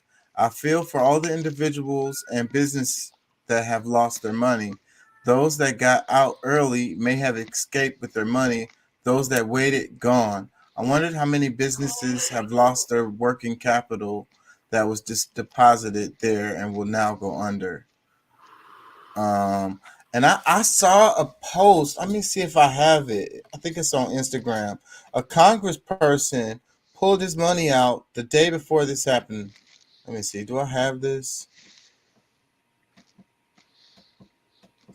Story not available. Not available. If he has any contact with a finance committee or something like that, I hope they smoke him. I'm looking for it right now. I still think it's frigged up that Pelosi went to China, Taiwan, to talk to them about making deals about chip production and stuff like that.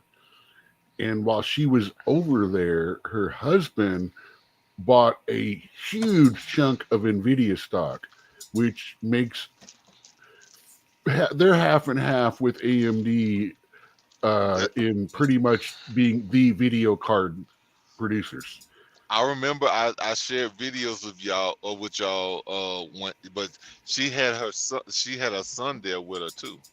Yeah, we talked about that. It wasn't seen at most of the official events, meaning he was the one. He was off there. She was there keeping the cameras paying attention to her.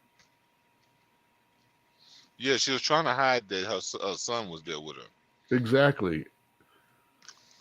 Damn it, I cannot find it. A congressperson pulled their money out of the bank one day before this shit. popped Okay. off. Let me see if my VPN will help. Yeah, maybe do a search right quick. I got a couple of other ones though right here. Let me share this. Let me share this right quick. This is kind of on the topic. This one, it says the What's U.S. the Federal bank again? SVB. SVB. Okay. It says the U.S. Federal Reserve Bank has two choices: raise interest rates and blow up everything, banks, housing sector, stock market, etc. Lower the rates or keep it the same and watch inflation destroy the dollar and the economy. The Western financial system has been rigged, an unsustainable entity for a long time. Let's see how all this pans out. Well, it just, you know, it's pretty ugly. I mean, this whole interest rate hike it helps nothing. Like if you really were trying to inspire some, like you always drop rates if you want to get more business going.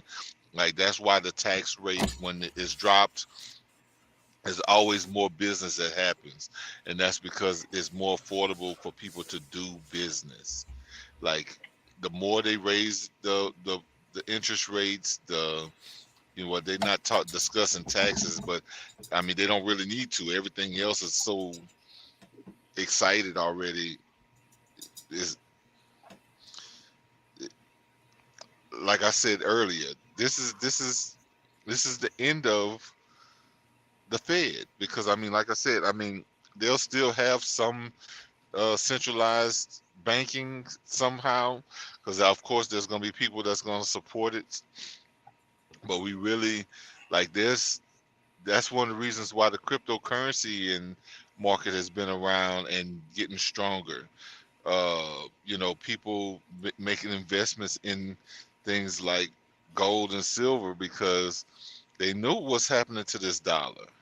Like, I feel sorry for people who don't have anything that's outside of the dollar because, at some point, even the people you work for won't have money to pay you.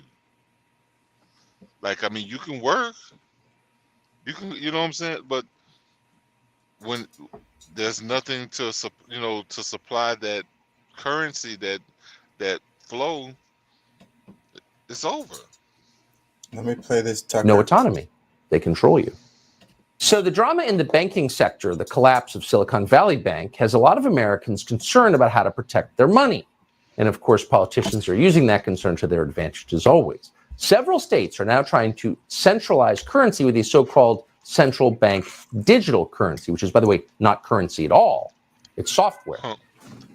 But they're going to do it for your own good. Obviously, this is a tool of total social control. If they control your money, if they can zero out your bank account with a keystroke, then you have no autonomy. They control you. Well, in the state of South Dakota, legislators just passed a bill that would have changed the definition of money to exclude cryptocurrency, and that would put the state on a path to centralized digital currency. South Dakota's governor, Kristi Noem, the only governor we're aware of who's paying attention to this, vetoed that bill. She joins us tonight to explain why. Governor, thank you very much for doing this first and for coming on. Why did you do it? You're obviously under pressure not to veto it, but you did. Why did you? Well, Tucker, it was the right thing to do. I became aware of this bill. It wasn't introduced until almost halfway through our legislative session. We started reading through this bill that was over 110 pages long. It was sold as an update to the guidelines of the Universal Commercial Code, backed by all of our financial institutions, our banks. As we started reading through it, we saw the section of the bill that changed the definition of currency. And essentially what it did was pave the way for a government-led CBDC, and it also banned any other form of cryptocurrency or Bitcoin or digital currency that existed. So for me, it very clearly was a threat to our freedom. In South Dakota, we are the session that completes its business earliest in the year. We are the first ones to really look at this bill and find out the truth of what's in it. And I did veto that bill. I'm asking my legislators to change their minds, to make the right decision and help me kill this bill once and for all. But I'm telling you, Tucker, We've got the same language coming to over 20 other states. I believe it's to pave a way for the federal government to control our currency and thus control people. It should be alarming to everyone, and it's being sold as a UCC guidelines update. There's no rush to do this. We need to be smart and make sure that we're doing what we can to protect people. I find it ironic that we also are having this discussion at the same time we have banks and credit card companies talking about coding gun and ammunition in a separate code so they can track it. So not only can they tie these two issues together, if the government doesn't approve of what you're purchasing, if they have the only form of digital currency out there and that is endorsed and utilized in the country, they can control how you spend that money and thus take away all your freedom. It's so nicely put, and I don't think you're overstating at all the significance of this. Really quickly, do you think, and you want to give everyone the benefit of the doubt on their motives, but do you think that legislators in your state understand what this bill was actually designed to do? I don't know if they read it, Tucker. That's what is alarming to me, is it was over 110 pages long, and they were told by lobbyists that they had listened to for the last 20 years that it's fine. It's just a regulation update. This is what we do, is adopt federal regulations. But if you start reading it, you see in there is a redefinition of currency, that it says government CBDCs are okay if they're run by the government, but any other form is then banned. It is clearly a change for how people's assets are utilized. It clearly limits the freedom of people to use other forms of currency that they may choose to if it is a digital currency. And it is clearly putting power into the hands of government. If anything we should have learned the last several years is the government can't be trusted. Bill Tucker, what I was surprised by was that, the bills that have made it to my desk this year, people think about South Dakota being conservative and being a very Republican state. The first bill I had to veto was a tax increase. Now this has made it to my desk. We've got other challenges as well. I really hope that what you've done inspires other governors. Appreciate your coming on tonight. Governor Kristi Noem of South Dakota. Thank you. Thank you, Tucker. I was looking for the freaking story about the maybe it wasn't a politician, maybe it was a CEO. No, a whole bunch of CEOs pulled money out, but I couldn't find any politicians. Yeah, it must have been a CEO. It might have been a CEO that did it. That might have been what it was. Yeah, well, there was some leak that they were told a while back that it would be a really good idea to pull out a couple of months worth of burn cash right before it happened. Whatever you can get. Let me see. The biggest bank collapse since the 2008 financial crisis. It shut down today. It's called Silicon Valley Bank, and it is one of the tech industry's largest lenders, also lends to individuals across the country. It is now under control of the federal government. It was a sudden implosion, and it came after a run on deposits. So the bank stock lost 80% of its value this week, 60% in one day alone, yesterday. This morning, shares halted. It was over quickly. And then police showed up at the bank headquarters in California today. You're looking at that here. Customers reportedly even lined up at a bank branch on Park Avenue in New York City. The NYPD showed up there. Those customers demanding their deposits back. Now, to be clear, Silicon Valley Bank is a huge bank, and its customers include individuals as well as household names you may know, like Airbnb, Pinterest, Cisco. And this is a way bigger story. The entire banking industry is feeling the impact. U.S. banks at one point had lost over $100 billion in stock market value in just 2 days. And there are fears now that this could spread beyond banking to other parts of the economy. This is like the S&L crisis in the 80s. We're not talking about a failure of this bank, but that banks could, fail. So that's not off the question. This is clearly an example of something breaking. We can assume that there's serious contagion here. Okay, so when you use the word contagion, it begs the question, why could this happen at other banks? Well, for one basic reason, Silicon Valley Bank was doing what a lot of other banks are doing right now. SVB took customer deposits and they went and invested that money in other things like U.S. government debt and mortgages. And they had been doing that for quite a while. Well, when the Fed started to hike rates aggressively, that meant that Silicon Valley Bank immediately lost money on those investments. And at the very same time as they were losing money, as interest rates rose, those bank customers, those depositors, they needed to withdraw more money. So SVB started to sell assets, losing money just to raise the money needed to make good on deposit withdrawal requests. And then that turned into a spiral of fear and a race among customers to withdraw assets, the run on the bank. And yesterday afternoon, the CEO of Silicon Valley Bank, his name is Greg Becker, hosted a call with clients and said, quote, "My ask is to stay calm because that's what's important. We have been long-term supporters of you. The last thing we need you to do is panic." Well, when that's the ask as a bank, you're toast. And one person familiar with the situation asking me the hypothetical question tonight: what prevents runs on a whole bunch more banks next week? Unclear. It is an important moment. And tonight, the Deputy Treasury Secretary, Wally Adeyemo. Yeah, I think we saw that already. So, yeah, man. Oh my this God. is a whole mess right here.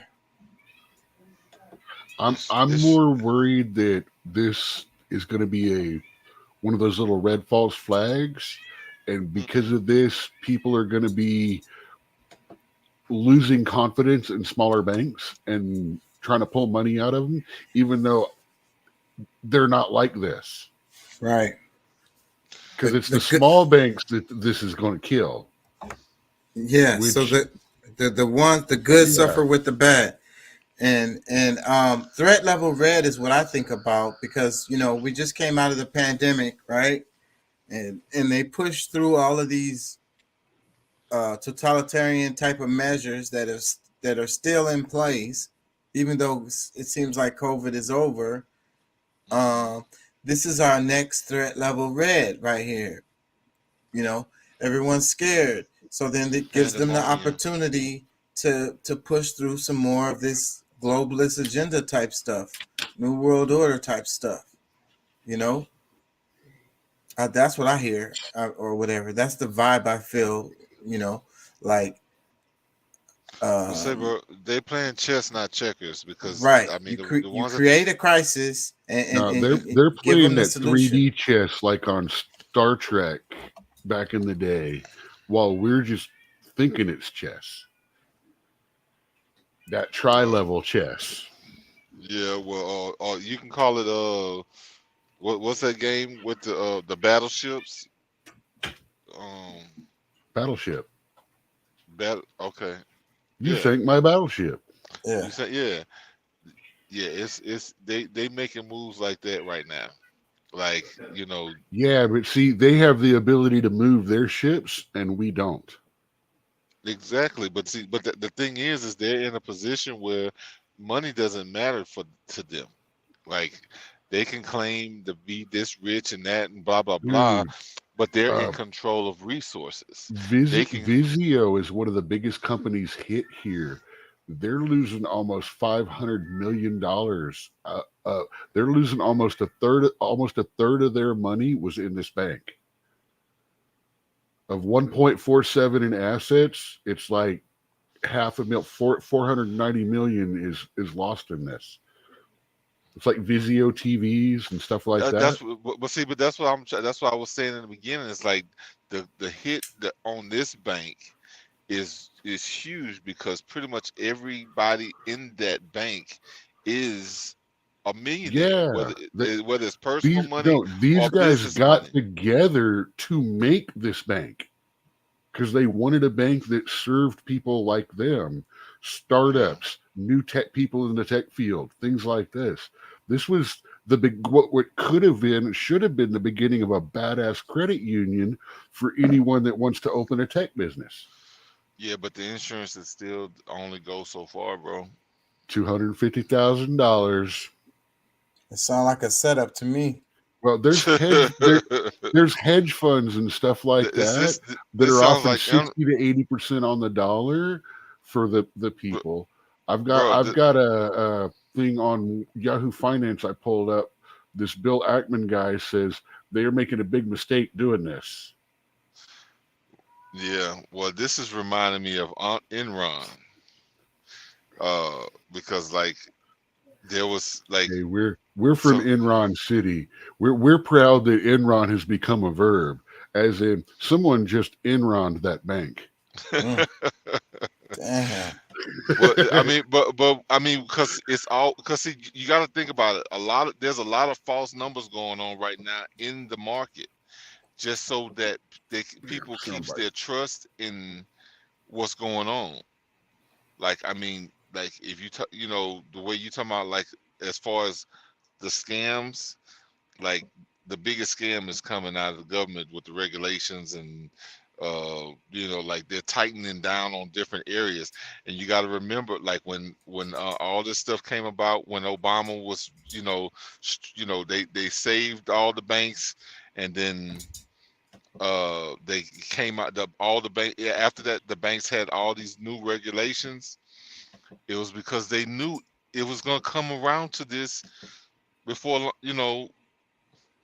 long, because our government can't be ran on what, well, especially with all the thievery. We got to think too, if we were dealing with a fair government where they were doing the right things with the taxpayer money,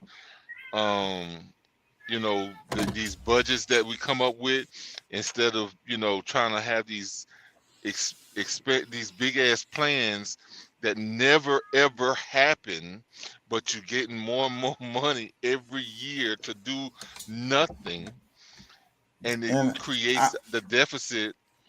I think about 2008, and when Obama bailed out the banks and basically didn't fix none of the things that caused it to happen, and actually, Pat was just saying about all the regulations that came up after that to try to help that from happening again. But they didn't go through. Well, Trump, I know. Well, no, they did go through, but some of them changed again when Trump got in office, because it's like, look, the banks should be if because the people got to be, you make it where the people can still buy and purchase, and they're gonna have to take some responsibility in it as well. But if you don't make it a way for people who are financially challenged, shall I say, and maybe higher interest rates, but they might have to pay higher interest rate, but at least they can still move. They can still make some money moves. They can still buy a car. They can still buy a home, or whatever it is that they need to do. So there was some stuff that was relaxed, but overall, I mean, the ownership, that money belongs to the reserve, to the Federal Reserve. It's not yours ever. That's in, like, I didn't read all of it. I read enough of it to see that. Yeah, it says it right on the bills. It's like promissory note. Let me play this clip. No, I'm talking about in the disclosure notice at the bank. Not on the bills. I'm talking about the actual disclaimers, the things that them warning you of what you're dealing with them. Yeah, but it says it on the bills too. Let me play this.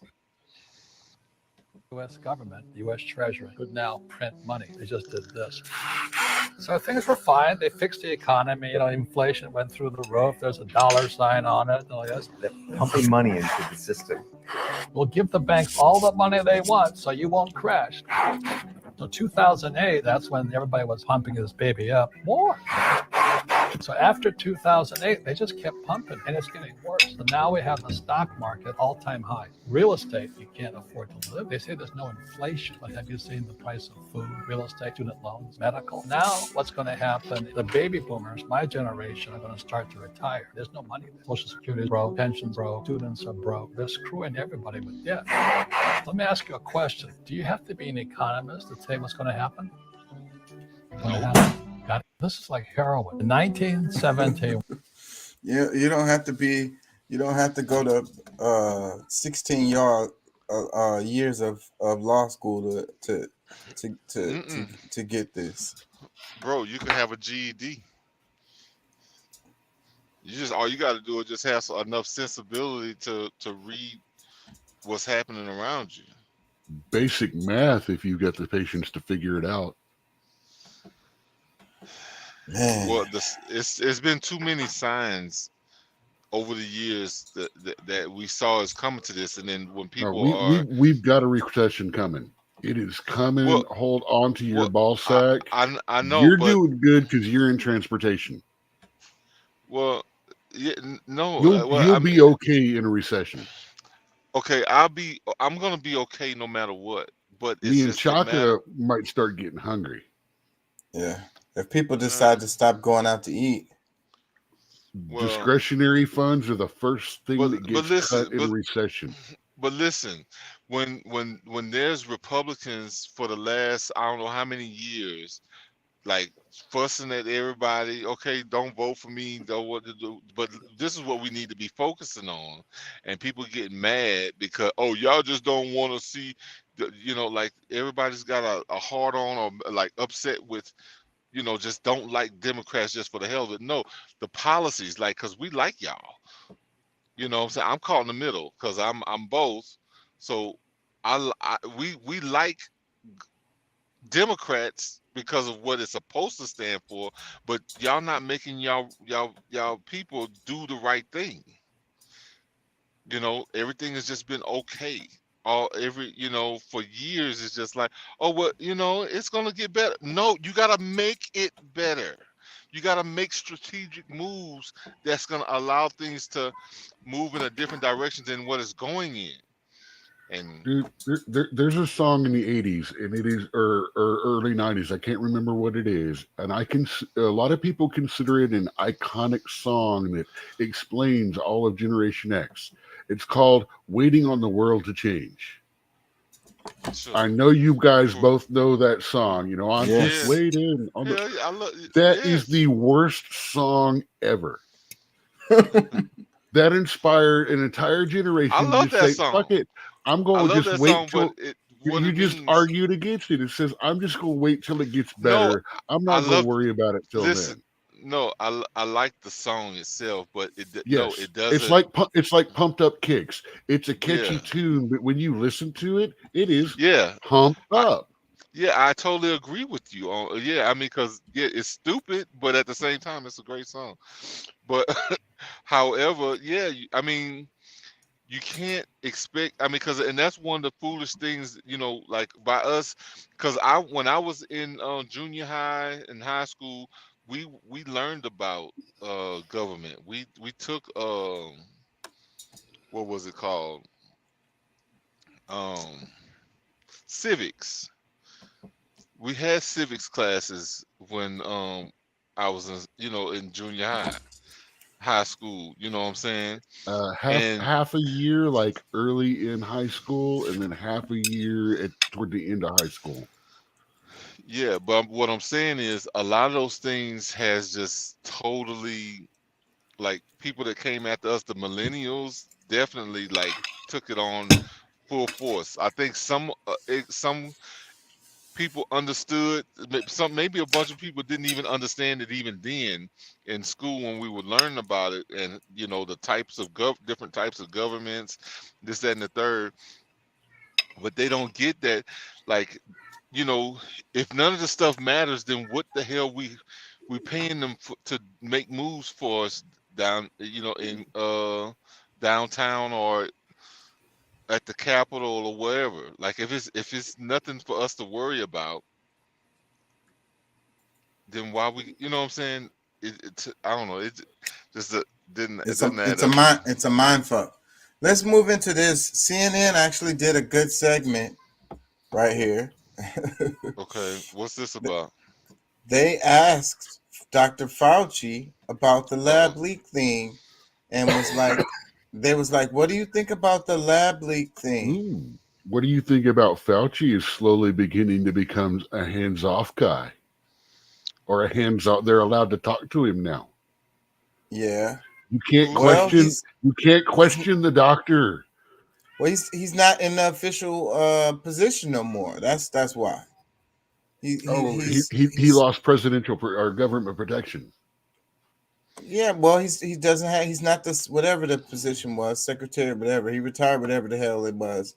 He's not in that position no more. So, but they, and this is a cool segment because they ask him straight up, about the lab leak theory, and let's hear him dance.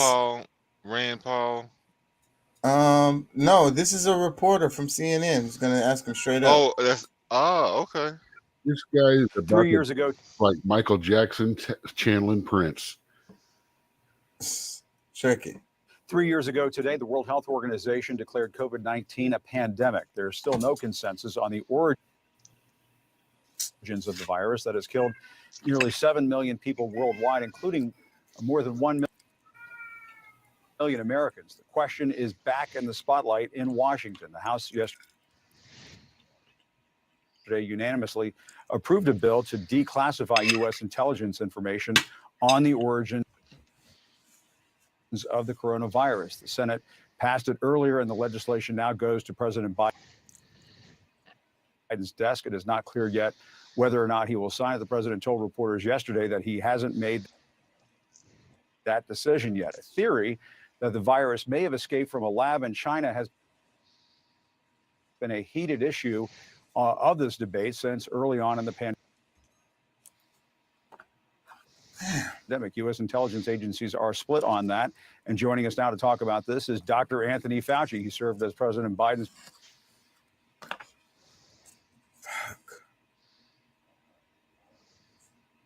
I'm sorry, y'all. I don't know why it's doing this. Yeah, for the longest, just trying to get him to even admit that there was gain of function. Chief medical advisor and headed the National Institute of Allergy and Infectious Diseases for decades, including under former President Trump.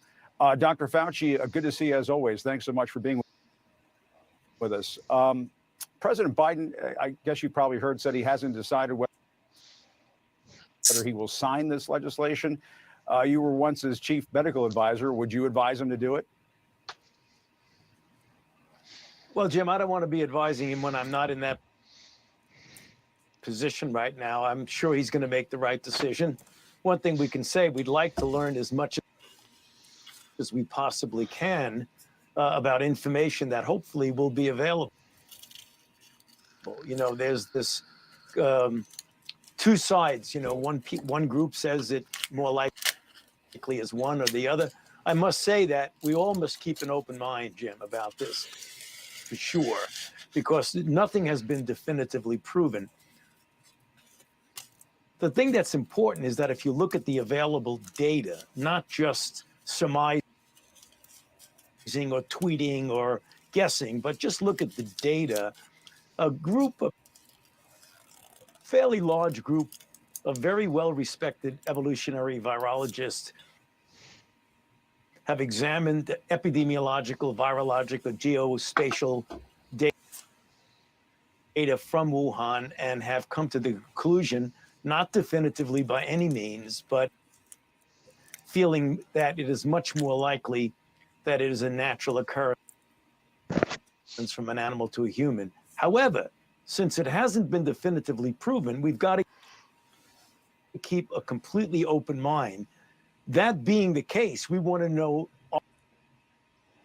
arguments or information or data on either sides. And that's the reason why, as you That was a matrix dodge there. mentioned in the top of your discussion a little bit ago, we really need to get all the facts so that we can prevent this from And that's not what he was happening saying again in the future. before. So my But you're not feeling would be, opposed to. Jim, Go ahead. I'm sorry. no, I say my feeling would be instead of arguing back and forth, why don't we do the things that need to be done to prevent this from happening again, regardless of what the origin was. If the origin was a lab leak, we've got to make sure we shore up the safety procedures that are done when people in labs are working with pathogens. And if it's an origin from the natural occurrence, we've got to make sure we pay much more attention to the animal-human interface and put restrictions on the kinds of animals that come into these wet markets, particularly in China and in Southeast Asia. Those are the things we should be concentrating on. No, it shouldn't. A wet market is a fish But market. simply put, you're It not was not a opposed wet to the market. intelligence community putting that information out there, as long as you're not jeopardizing sources and methods and that sort of standard thing. Right. You know, I mean, obviously, you want to get as much information. If there have been recent, as you know, recent discussions that the Department of Energy has first said that they didn't think it was a lab leak, and now with low confidence, they're saying that it's a lab. I don't know what low confidence means, Jim, and I think that's what's confusing people. And that's the reason why we really got to get down to the bottom of this. We don't believe. Yeah. Do you think that was a mistake for the Department of Energy to put out that kind of conclusion? I think he just conversationally moonwalked. Did that muddy the waters in your view? No, Jim, I don't want to be criticizing agencies. I mean, it just I'll stay away from that. That's not helpful. Well, let me ask you about another agency, and I know you've already had some discussions about this, but former CDC Director Dr. Robert Redfield, your former colleague in the Trump administration, has accused you of excluding him from a conference call in early 2020 that included a discussion on whether COVID may have stemmed from some sort of lab leak. Just to get that on the record, what is your response to that? Yeah, that's unfortunate, Jim. I have already commented on that, but I'll set the record straight for you here. Completely unequivocally incorrect, and I'm really sorry he came to that conclusion. Someone may have told him that. I had nothing to do and no choice about who would be on or not on that phone call. And at a public hearing, it's unfortunate he accused me of excluding him for reasons that I didn't agree with what his conclusion would be, but nothing about that makes sense, Jim. As a fact, and you could ask any of a number of people on the call, that I didn't exclude him because I had no say as to who was on the call. And secondly, his concern about being excluded because his idea disagreed with mine. We had half the people on the call agreed that it might be a lab leak. So the rationale that he puts forth for being excluded doesn't make any logical sense because half the people on the call didn't agree with that. So I'm not so sure what he's talking about. It's unfortunate that he made that statement publicly. It's unfortunate. It's not true. In that conference call that was in question, that apparently was tackled at this House subcommittee hearing this past week. Were you invited to appear at that hearing? I was not. I have not been invited yet to appear at the hearings.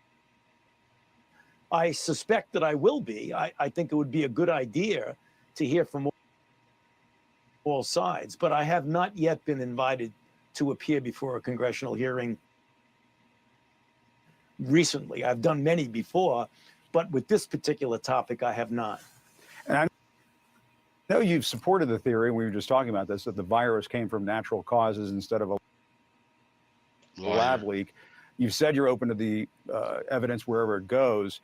Has your thinking on this evolved at all? Did you start off as, oh no, it's definitely natural causes, and now you're thinking, well, maybe it might be a lab leak? You know, Jim, I've kept an open mind throughout the entire process. What has changed over months to a year or more is what I mentioned a bit ago, namely that as evolutionary virologists went into this deeper and deeper and analyzed it from a number of standpoints, epidemiologically, virologically, geospatially, they wrote two very important, well-written, peer-reviewed papers in Science magazine, strongly suggesting that in fact, it was a natural occurrence from an animal to a human. But strongly suggesting, Jim, doesn't nail it down definitively. And that's the reason why I say to this day, I will keep a completely open mind as to what the origin is. And on this theory of a lab leak, I've been wondering this. Do we have any idea how that would even work? Have you heard any accounts as to how that might have happened? Is there speculation in the scientific community as to how that happened? Yeah, there's a good, that's a very good question, Jim. So one of the things that people maybe don't fully appreciate, that all of the intelligence agencies agree unanimously that this was not engineered. Namely, they didn't deliberately do this to make a bioweapon. Everybody agrees with that. No matter what your prior thoughts were, everybody agrees with that. A lab leak could be that someone was out in the wild, maybe looking for different types of viruses in bats, got infected, went into a lab, and was being studied in the lab, and then came out of the lab. But if that's the definition of a lab leak, Jim, then that still is a natural occurrence. The other possibility is someone takes a virus from the environment that doesn't actually spread very well in humans and manipulates it a bit, and accidentally it escapes or accidentally infects someone, and then you get an outbreak. Those are the possibilities when you're talking about lab leaks. But are there any accounts of that occurring where one might say, okay, well, there we go. Perhaps this is it. This is what happened. No. That you're aware of. In fact, there are no lab leaks that have led to pandemics. So there have been accidents in the lab that happens intermittently. We've had experiences with that in modern times recently. But there have never been a situation where a virus escaped from a lab that's a brand new virus that no one has ever seen before that led to a pandemic. That has not happened. He was 3 years ago. He was doing some Matrix acrobatics. Yeah, like Neo in the Matrix. And then what really struck me about this interview was how his sentiment sounds so different from when he was, official, and he was saying definitively, this was a animal to human transmission, yada yada yada. And now he's saying, well, I'm trying to keep an open mind here. Let's all keep an open mind. Maybe it could have been from the animals, even though it was these peer-reviewed papers that was written. But maybe it could have been a lab leak. But that's not what he was saying. He knew who had the gun to his head before. Now he didn't know who's going to have the gun to his head next time. He's just trying to stay alive right now. Because he's going to be the scapegoat. He knows he's going to be the scapegoat. That's why he's trying to stay. Hey, I'm staying open. I know. No. Pass the buck. Pass it to the next person. Don't kill me, please. I don't know nothing about Hillary. So the caption, it says, Dr. Anthony Fauci joined CNN's Jim Acosta to discuss the minority view that COVID-19 virus occurred as a result of work in a Chinese lab known as the lab leak theory. Let me read a couple comments. It says, this one, as an statistician, I had the same problem. What is low confidence mean? It was weird they would publish something like that. Another comment, it said, Fauci should watch Jon Stewart's summation. Another comment, it says, we all must keep an open mind. Good advice. Today, the problem is people are drawn to the side that they favor with a lot of bias included and political leaning. The teams are lining up already. Wait for evidence either way. The jury is out so far. But the jury is not out. The information is out. It's a lot of information that's out that actually supports the lab leak theory, and that's the only reason why he would be, but not enough to take it from theory to fact, which is why everyone wants to stay on the fence, because remember what happened to anyone questioning the current narrative before. Yeah, so and they want to be able to be, oh, well, see, I never actually said it was this. I've kept an open mind the whole way. Please don't cancel me. Well, they started burying and covering their tracks right away when it happened. That's why we'll probably never get. There's information out there though. But any more than what we've already gotten, I don't think there'll ever be any more. I remember the Virology Institute, Wuhan Virology Institute.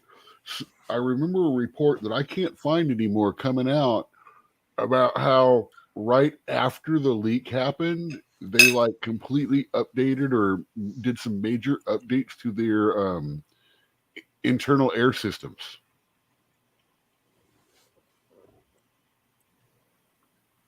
Yeah. A guy in the lab got sick. Nobody is actually trying to accuse them. Well, actually, a lot of people are, but no one wants to accuse them of saying you did this to the world deliberately. But sometimes human beings hump it up. Someone could have made a mistake. Just say someone made a mistake. The world would be okay with someone made a mistake. Yeah. But not anymore. Yeah. We're not okay with someone made a mistake. Someone made a mistake and you covered it up. Now we have a problem. That's just like if you committed a crime and you covered up the crime, what are they going to do to you as a result? And I find it really funny how he was saying nobody out there thinks that this was done deliberately. Nobody out there thinks that they were creating a biological weapon. You know, I enjoy conspiracy theories, and I'm not 100%. And that part of me that enjoys them says, yeah, they may have done this on purpose because they're testing spread and virility for the next one. Exactly. Why were they even doing this type of research in the first place to figure out how to get a disease that couldn't be transmitted to humans and modify it in the lab so that it could be? Why would you even be doing that? To be able to defend against someone that does it. Like, that's craziness. Remember, we were talking about this the other night. It's I'm going to build a bigger, nastier bomb than you, and then I'll build a nastier one. I'll build a nastier one, until it's like, okay, now we got 7 countries, each have one bomb that can blow up the whole freaking world. And that's craziness. And we know that they had the gain of function research that they were doing, and they couldn't do it in the States. So that's the reason why they were doing it in China. And these were United States companies. See, that who were gives me financing it. that gives me a little problem in and of itself. It's like it's the whole thing. It's like, well, we can't use enhanced interrogation in the because the Constitution. Oh, well, let's take them to Cuba. And let's stand outside the room and let the Mossad do it. And Ukraine. There's biolabs in Ukraine. I think I have something on that. No, there aren't. Remember, I was talking about those from before they ever invaded. I told you that was part of Russia's targets, and they have one. And a nuclear power plant. Yeah, and they keep talking about the power plant, talking about, it's on the verge of meltdown. They're on backup generators and all of that. Let me see if I can find. To be fair, it was proven. It has been proven that it was the Russian troops that opened fire in the area. But other than that, I'm sorry. To be fair, it is also a target for military takeover because that's freaking reasonable. Yeah, these are American labs, biolabs. No. They're not American labs. They were built by American companies to the biolab standards, to the international biolab standards, because they didn't have people that could do it there. American BlackRock wouldn't want to build them, but I'm just saying, a company from America like BlackRock was the one that built them because they didn't have anyone in that country that could build that kind of a facility. Damn it, I can't find that either. Damn it, I'm sucking today on my stuff. We can change the topic because AMLO. Remember, we were talking about the Mexican, the guys who got killed, and how they're blowing it up in the news, not traveling to Mexico, and now they're threatening Mexico, the politics, and AMLO is like, y'all can't threaten us. Let me play this. Am I on Twitter? Let me change. The AMLO's like, bro, we not y'all colony. Y'all can't dictate nothing. Like, people die every day, B. No lo admitimos. A México se le respeta. No. I'm gonna read it. It says, a México se le respeta. We don't respect. Hold on. We don't accept it. So you don't have to worry about it. Sometimes I'm not good about it. Mexico must be respected. We are not a protectorate of the United States, nor a colony of the U.S. Somos un protectorado de Estados Unidos, ni una colonia de Estados Unidos. México es un país libre. Mexico is free, independent, sovereign country. Independiente, soberano. Nosotros no recibimos. We do not receive orders from anyone. Los órdenes de nadie. Here, the people of Mexico rule. Aquí manda el pueblo de México. ¿Sí? Porque esto. Because they're doing this for propaganda purposes. Ellos lo están haciendo con propósitos propagandísticos. Ya agarraron lo del fentanilo. They're grabbing on saying that fentanyl is the responsibility of Mexico. Y lo que es responsabilidad de México. Aquí nosotros no producimos fentanilo. We don't produce fentanyl here. No, they get it shipped in from China. Y nosotros no. And we don't have fentanyl consumption. Tenemos consumo de fentanilo. Y lamentamos mucho lo que. And we're very sorry about what's going on in America. Está pasando en Estados Unidos. ¿Pero por qué? But why don't they solve the problem? He says, why don't they solve to the problem? No atienden ellos el problema. ¿Por qué ellos no combaten? Why don't they fight the distribution of fentanyl in the U.S.? Distribución del fentanilo en Estados Unidos. Los carteles. The U.S. cartels that distribute the fentanyl. De Estados Unidos que se encargan de distribuir. del fentanilo. Y más And more thoroughly, why don't they look after their youth? a fondo. ¿Por qué no atienden a sus jóvenes?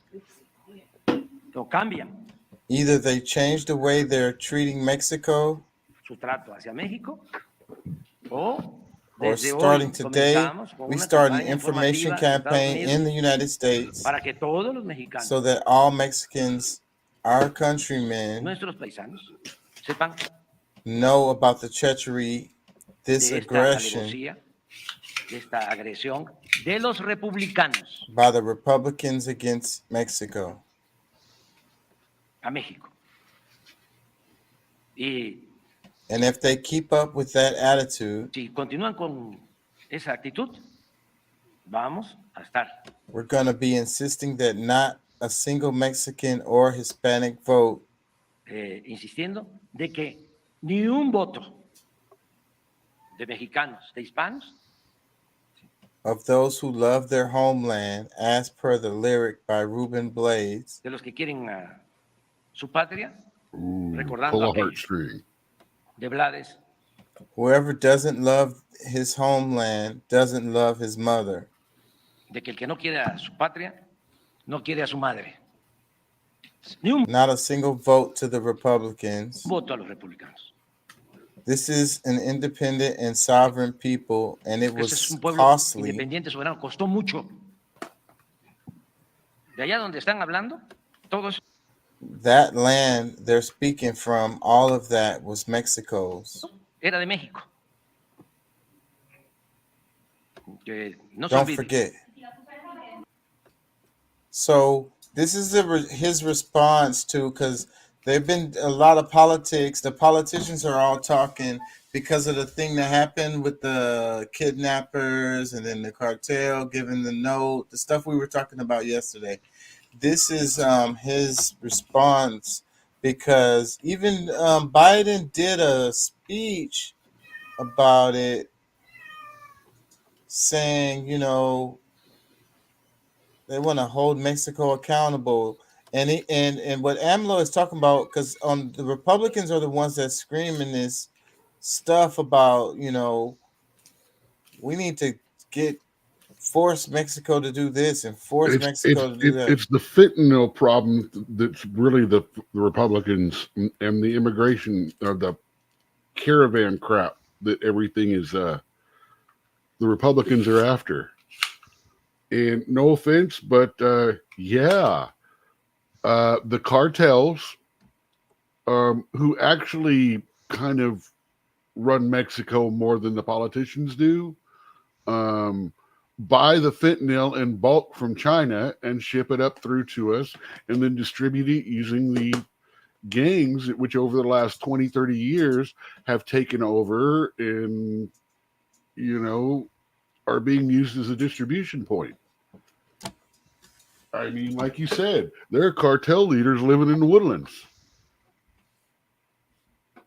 I mean, we know all this because we live in Texas. And people that live in Texas and closer to the border, we get it. It's part of the way that the world works. I mean, but yeah, to blame all of it, I agree with him. We shouldn't blame Mexico on it. We should be blaming the cartels on it. We should be siding with the Mexican government and stop doing a war on drugs and start doing a war on the cartels.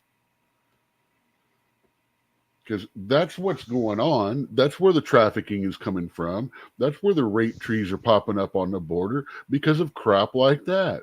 That's why MS-13 got popular here, because they're bloody, nasty. They work for the cartels or anyone that would pay them. Yeah, but who's consuming all of this stuff? Who is the buyers? Okay, so are we going to go back to Joe Biden's day of jailing the addicts? That's not what I'm saying. Well, I guess that would work, because with fentanyl, it actually is hitting more of the white community. So it would be a really cool role reversal in a way. No, I'm saying that. Sorry. I was just told I was wrong for that. If it wasn't for us consuming all of this stuff, we wouldn't even have the problem in the first place. the market. What do they talk about? Capitalism, the free market. It's the market that dictates. If there's no demand, there won't be a supply. That's simple economics. So, well, period. That's why we need to, first of all, we need to stop our doctors from being the new drug dealers. And we do that by taking these damn ads off of TV where everyone sees all these symptoms and go, "Ooh, I'm that," and then goes to their doctor and says, "I want this drug."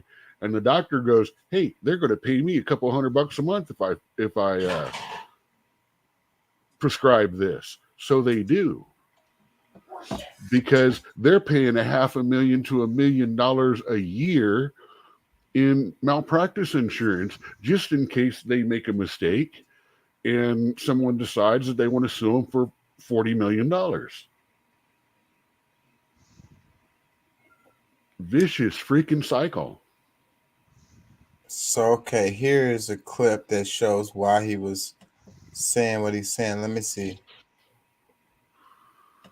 Oh, wait, it's the same clip. But where is it? Because I saw the politicians on the floor talking about we need an intervention into Mexico, a military intervention. That's what they're saying.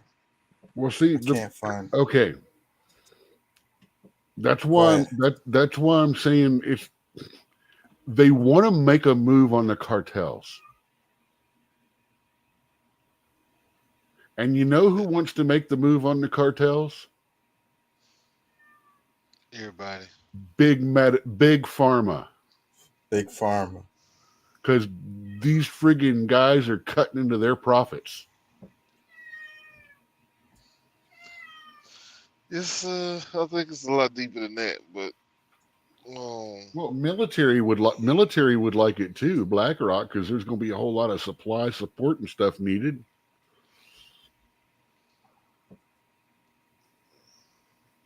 I mean, we could roll in, hold a couple of those cartel areas and stuff like that for, a generation or two, 20, 40 years.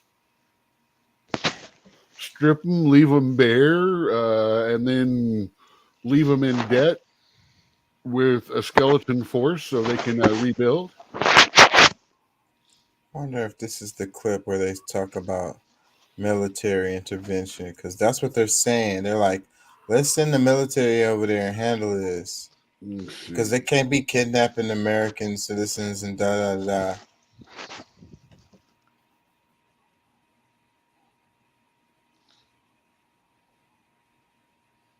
they don't give a damn.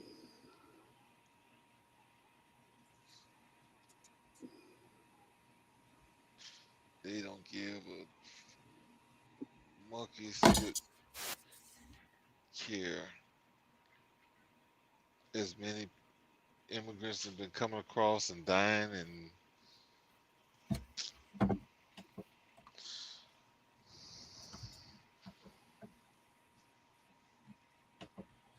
Yeah, so hold on. I wasn't sharing. My bad, y'all. Hold on. Yeah, so Mexicans are dying too. So the cartels aren't. Now, one of the guys over doors calling out is Congressman Dan Crenshaw, who joins us now. So, Congressman, what is your posture towards Mexico? Oh, look, I'm for the Mexican people. I'm for the American people. I'm against. Oh, God, it was Lindsey Graham. I would think that the president of Mexico, AMLO, would also be against the cartels. Gave a great intro just now. It's exactly what I said.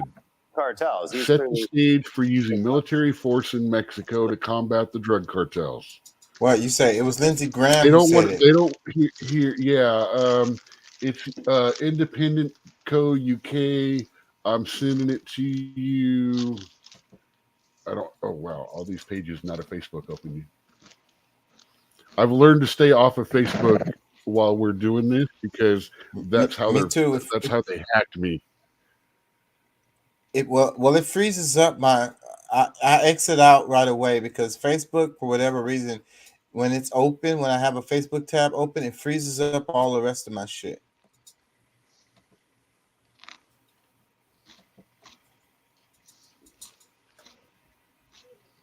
Okay, I got you. So I'll just close Facebook right away after I read your messages or whatever, because Facebook causes problems. Yeah, that upsets me. It's separated on your phone, but you can't separate it on your computer. Because it would be easier if Messenger was separated. It's like it's a bug in that shit. Okay, am I sharing this? Yes. Okay, yeah. GOP calls for military intervention in response to murdered American tourists in Mexico. Is it a video? There Breaking is this a morning, video, the four but I U.S. didn't citizens watch it. gunpoint late last week in the Mexican border city of Matamoros have been found. 2 of them are dead. According to Mexican officials, the other 2 are alive, and one of them is wounded. On Sunday, the FBI said it was working with Mexican authorities to find the 4 who got caught in the crossfire of rival cartel groups just a couple of days prior. Matamoros has been dominated by factions of the Gulf drug cartel who often fight among themselves. Thousands of Mexicans have disappeared in Tamaulipas state, where Matamoros is located. U.S. officials have warned against traveling to Tamaulipas. Well, that didn't help at all because we knew all of that. Hold on. Hesty is a do-it-yourself. It's an I article never with watched this. their little video. Yeah, it's the article that has the info. It says Republican Senator Lindsey Graham of South Carolina told Fox News that he would introduce legislation to set the stage for using military force in Mexico to combat the drug cartel. Mr. Graham made the remarks on Jesse Waters' show on Monday evening, saying he would introduce legislation to make certain Mexican drug cartels foreign terrorist organizations under U.S. law and set the stage to use military force if necessary. Mr. Graham's proposal comes as armed men kidnapped 4 Americans in Mexico, and the Mexican governor confirmed that 2 of the Americans were found dead. One was wounded and another was unharmed. The group was taken hostage on March 3rd after entering the state of Tamaulipas in Matamoros, an area dominated by the Gulf Cartel. The China came under fire from a group of armed men and were bundled into the back of the pickup truck.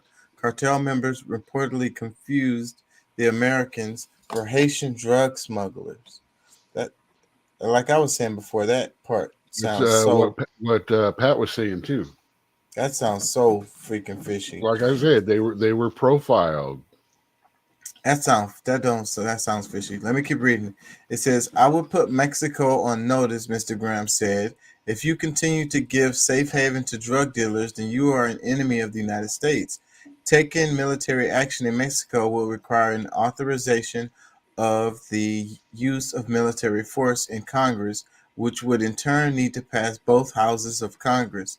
I'm going to introduce legislation, Jesse, to make certain Mexican drug cartels foreign terrorist organizations under U.S. law and set the stage to use military force if necessary to protect America from being poisoned by things coming out of Mexico, he said. Mr. Graham is not the only Republican calling for military action against Mexico.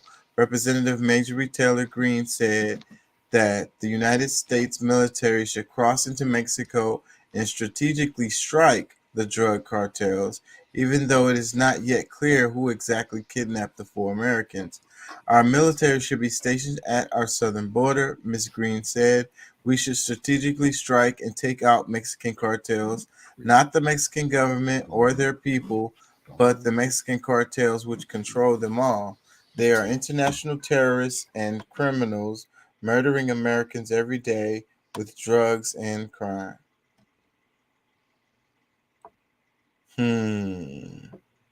Now, that is not a good idea for a whole bunch of reasons. One reason is Mexico has a military and a police, and a lot of them are controlled by the cartel. And dude, we live here in Houston. We already know in reality, Cinco de Mayo Day is white boy stay in the house day. Is it? Oh yeah. White girls can go out and drink margaritas, but white boys need to stay in the house.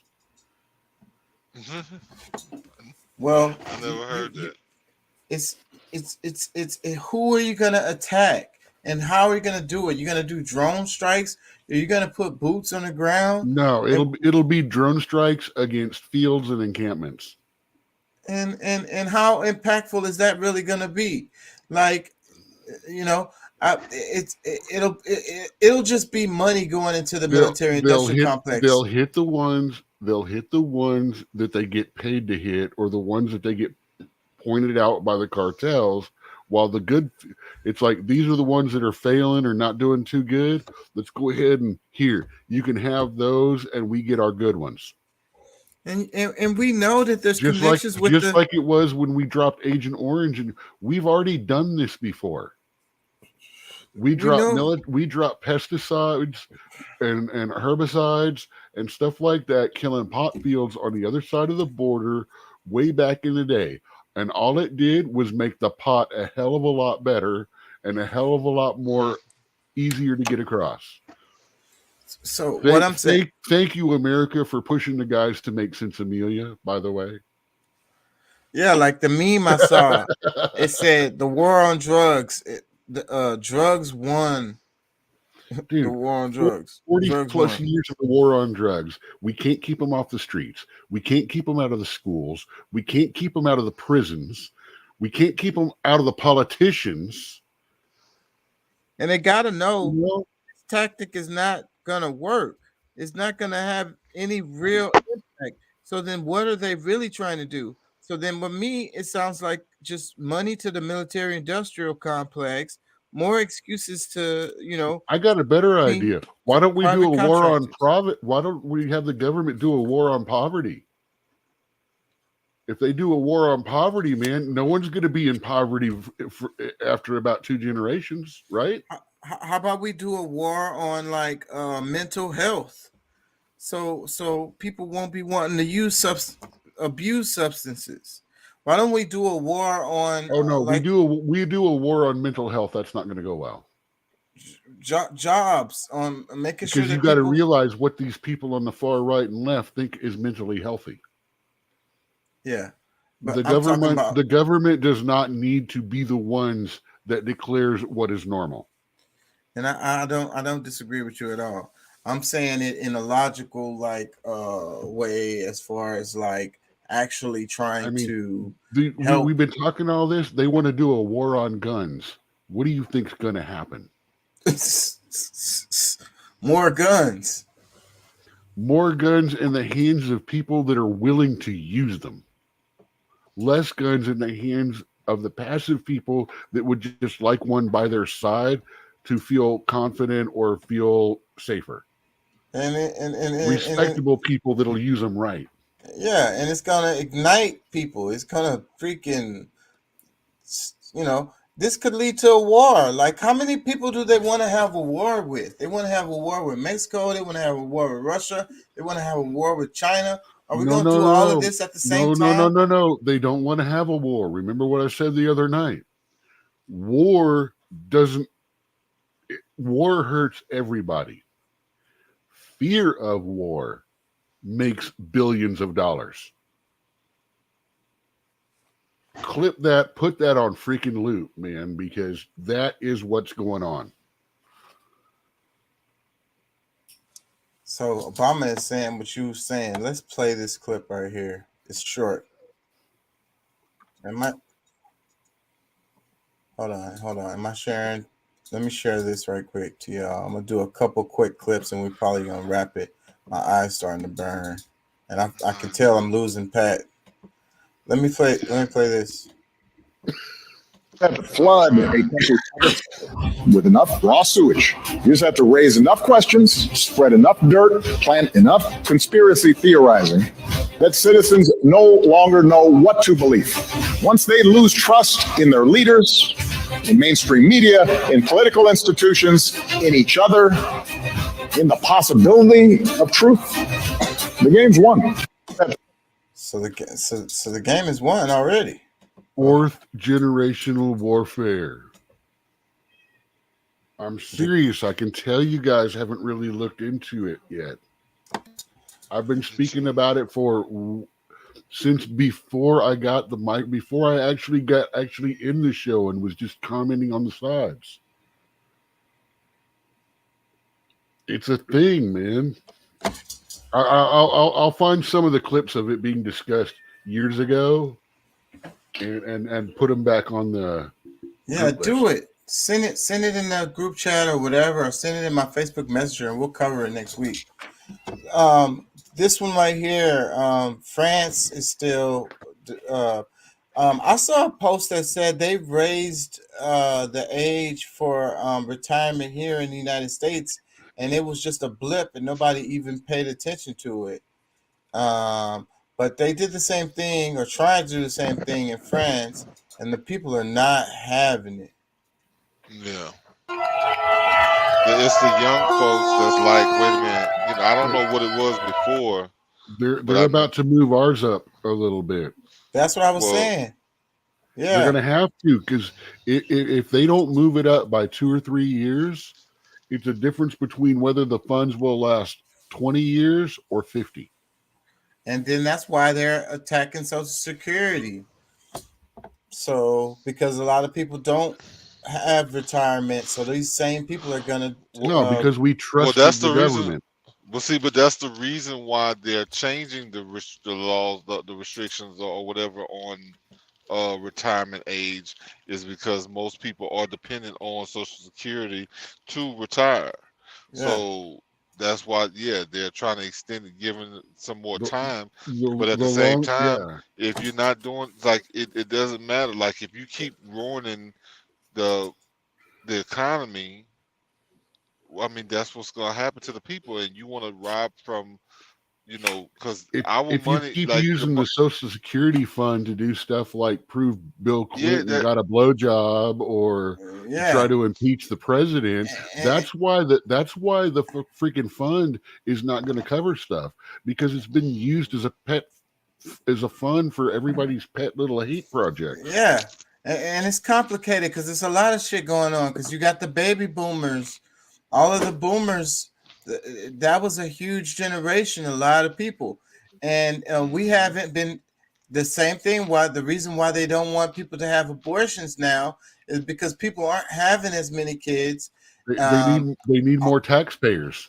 They need more people putting money into the system. So you have all of these boomers are retiring because it was a bunch of them that was born during that time, and our birth rates have gone down a lot, so it's a lot less money going into the system, and more stress on the system because the baby boomers are all retiring. So that's a whole nother part of it. And that's the funny thing, is all we have to do is get through the bubble of the boomers retiring, which is really on the edge of being over, because I'm 8 years from retirement age, and I'm millennial. So the boomer generation will retire. They're going to draw for a little bit, but once they're gone, that whole fund is going to go into surplus. But look, the other part of that, the other part of that is people are living longer. I mean, like they talk about the life expectancy going down. There's an average or whatever. But the truth is people are living longer. So those boomers are living well into their 90s. Well, it also helped that little pandemic also wiped out, I believe its victims were almost 40 or 50% people over the age of 30 or 40. Man, see, we got to be careful. This is scary territory right here, how we talk about this. But if this is just game theory bullshit. I'm not saying this is what, I'm not saying it's a plan. I'm just going, It's definitely a thing that make you go, because we were just talking about what Fauci was saying. Nobody says that this was significant done on removal purpose. of people drawing on that very system. Yeah. and many of them being Republicans. And Fauci said there's there's a general consensus. There's no one could have, no one did this on purpose. There wasn't we didn't want, nobody intended on doing I don't this. think that's why it was done. I just think that was a nice little benefit toward the side that may have worked it out. Ooh, we got to be careful with this one. That's why I'm keeping my mouth shut, because y'all definitely don't want to hear what I say. Game theory. I'm only talking in general things, and this is for fun. I'm not blaming or pointing fingers. Yes, we're just talking in general, people. We're not saying that's what actually happened. Say if you don't agree with us, because my Facebook page has a link. Come and talk to yourself. I want to hear your idea. Yeah, so France is not having it. France is not having it. It says the French Senate voted on Thursday to raise the legal retirement age from 62 to 64. The general strikes in France over this unpopular policy should be much bigger news in the U.S. No wonder the U.S. is not covering this kind of thing, is because they don't want people over here thinking like, well, wait a minute. They're doing Wait a this. minute. Wait a minute. We're 63 and 67. Wait a minute. You know? Yeah, I'm counting 12 more years until I can get my full benefits. And my crap is already crunked the frick up. I wake up in the morning, I'm all it's like, man, I'm not getting old, I'm just getting crispy. Oh, wait. I think this is the tweet I was talking about. It says the U.S. is still running biolabs, biological research facilities in Kyiv. These labs are funded and run by the Pentagon and U.S. military contractors. Why does the U.S. choose poor countries like Ukraine They and are not funded. Georgia? I don't think they're funded by the Pentagon. I think they're funded by medical companies which have Pentagon ties. Well, I think it was RT that posted this. So it says, why does the U.S. choose poor countries like Ukraine and Georgia, not subjected to transparency and oversight laws in the U.S., can do dangerous tests on humans? If people die, nobody cares or knows. If things blow up, can always blame the other country, can do illegal research banned by international laws, for example, pathogens that kill only one kind of ethnic groups. You can imagine who the U.S. would choose. So this is that wasn't the RT, that was this guy, S.L. Canton. That was his words. The RT post says, Russia issues latest report on U.S.-funded biolabs in Ukraine. The facilities continue to operate with dangerous pathogens, the Defense Ministry in Moscow claims. Yet I was talking about this before the invasion. 4 months ago. It's only because I know in the beginning of it, because see, that's some of the things that was some of the main focuses in the beginning of the invasions. So it seems like the narrative is not really changing much on that end. It's changing on what we hear for the most part here, but seems like Putin has been pretty, consistent about what he's been saying, and because it's like some of these biolabs, like because that's part of what was his concerns, not just the them trying to put a military base there, but some of those chemical biochemical labs was like on a military level. You know what I'm saying? They have to be whenever you're dealing with stuff like this. Let me read this one. It says, here's Victoria Nuland basically admitting that the U.S. has bioweapon labs in Ukraine. Check out this conversation. Marco Rubio, does Ukraine have biological weapons? Nuland could have simply said no. Instead, she hums and haws and says Ukraine has biological research facilities. And then she goes on to say, we are trying to prevent the research materials falling into the hands of Russian forces. Not No, so you're innocent not. research, more like destroying evidence. Let's play the clip. Does Ukraine have chemical or biological weapons? Ukraine has biological research facilities, which, in fact, we are now quite concerned Russian forces may be seeking to gain control of. So we are working with the Ukrainians on how they can prevent any of those research materials from falling into the hands of Russian forces should they approach.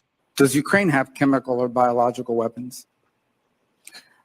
Ukraine has biological research like Rand facilities, which, in fact, we are now quite concerned Russian forces may be seeking to gain control of. So we See how careful she is in choosing her words? Oh, she slowed way down to make sure. That was Marco Rubio who was asking her the You question. have to. Oh, that 'cause was Rubio. Everyone is so looking for that sleight of phrase to be able to get that gotcha moment or to twist their words. I mean, No, bro, no. Listen. There wasn't no need to. She gave us the answer that we needed. When they're asking the question, they already know the answer to it. They just trying to get them. How are they going to respond to that? you got to understand, people answering like that are the ones that are trying to realize and not make the same mistake 45 did, to where the entire world said, oh, he said everyone needs to inject bleach into their veins. That was their takeaway. That it's that kind of word But he never crazy said crap. Of course he never said that. I mean, I actually had the transcript on my desktop as a quick link because of how many times I had to cut and paste exactly what he said. But to this day, people will tell you that he said people should inject bleach. I know. To this day. Some people and believe you cannot that, but convince that's them otherwise. But see, but that's but that lady admitted that's that from there's different people. labs. That she admitted that it was labs. So that's it right there. I don't think it needs We to knew be it a was got labs. you. I'd already You done saying the it's a I'd already research- done the research. There was 3 of them. Yeah, at least, and then not to say, and then that's not just it. I mean, Yeah, even, three that I could find out about. That. Yeah, at least. some of the big medical companies are out there as well. That I'm just gonna some of the top pharmaceutical companies are over there as well with these different chemicals, I guess you could say. But And private security provided through not necessarily BlackRock, but companies like BlackRock. not BlackRock, but companies that's funded by BlackRock.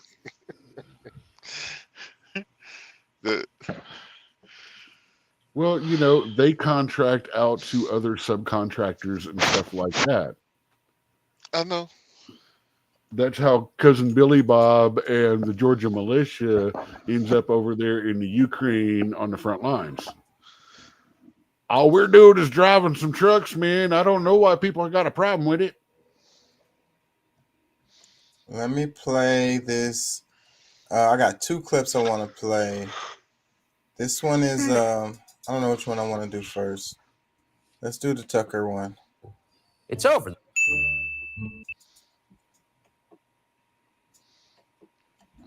Uh-oh. I think there's kind of a deep phoniness at the center of his shtick. And again, as I say, the shtick is sort of built on this perception that he is the character he plays. He is every man. This kind of he's not right wing. He's a populist fighting for you against the powers that be. And that's great as a shtick. But I'm just saying the moment that it's revealed not to be true, it's over. You see Tucker saying, we're all pretending we've got a lot of show for it because admitting what a disaster it's been is too tough to digest. But come on, there isn't really an upside to Trump. Tucker Carlson sent this to an unknown associate at Fox. It's Quote, your "We are fault that there very, very is." close to being able to ignore Trump most nights. I truly can't wait. I hate him passionately. Yeah, but Donald Trump is running for president again. They don't put him in prison first, which is, of course, their plan. And he's saying things that are really interesting, not rehashes at all.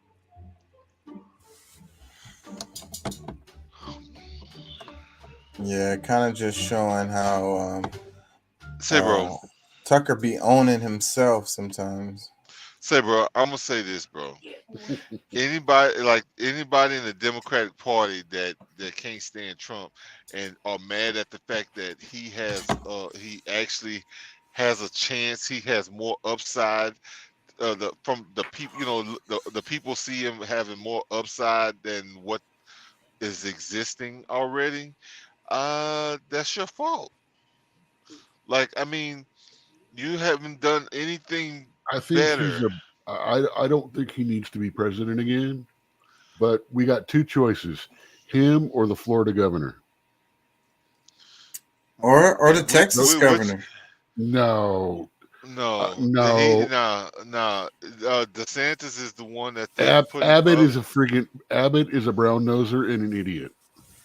But no, so is don't mean he DeSantis. can't win. Say, bro. No, he can't. He would not be able to take. He would have a problem taking Texas, voting for him if it wasn't for the fact he was from Texas.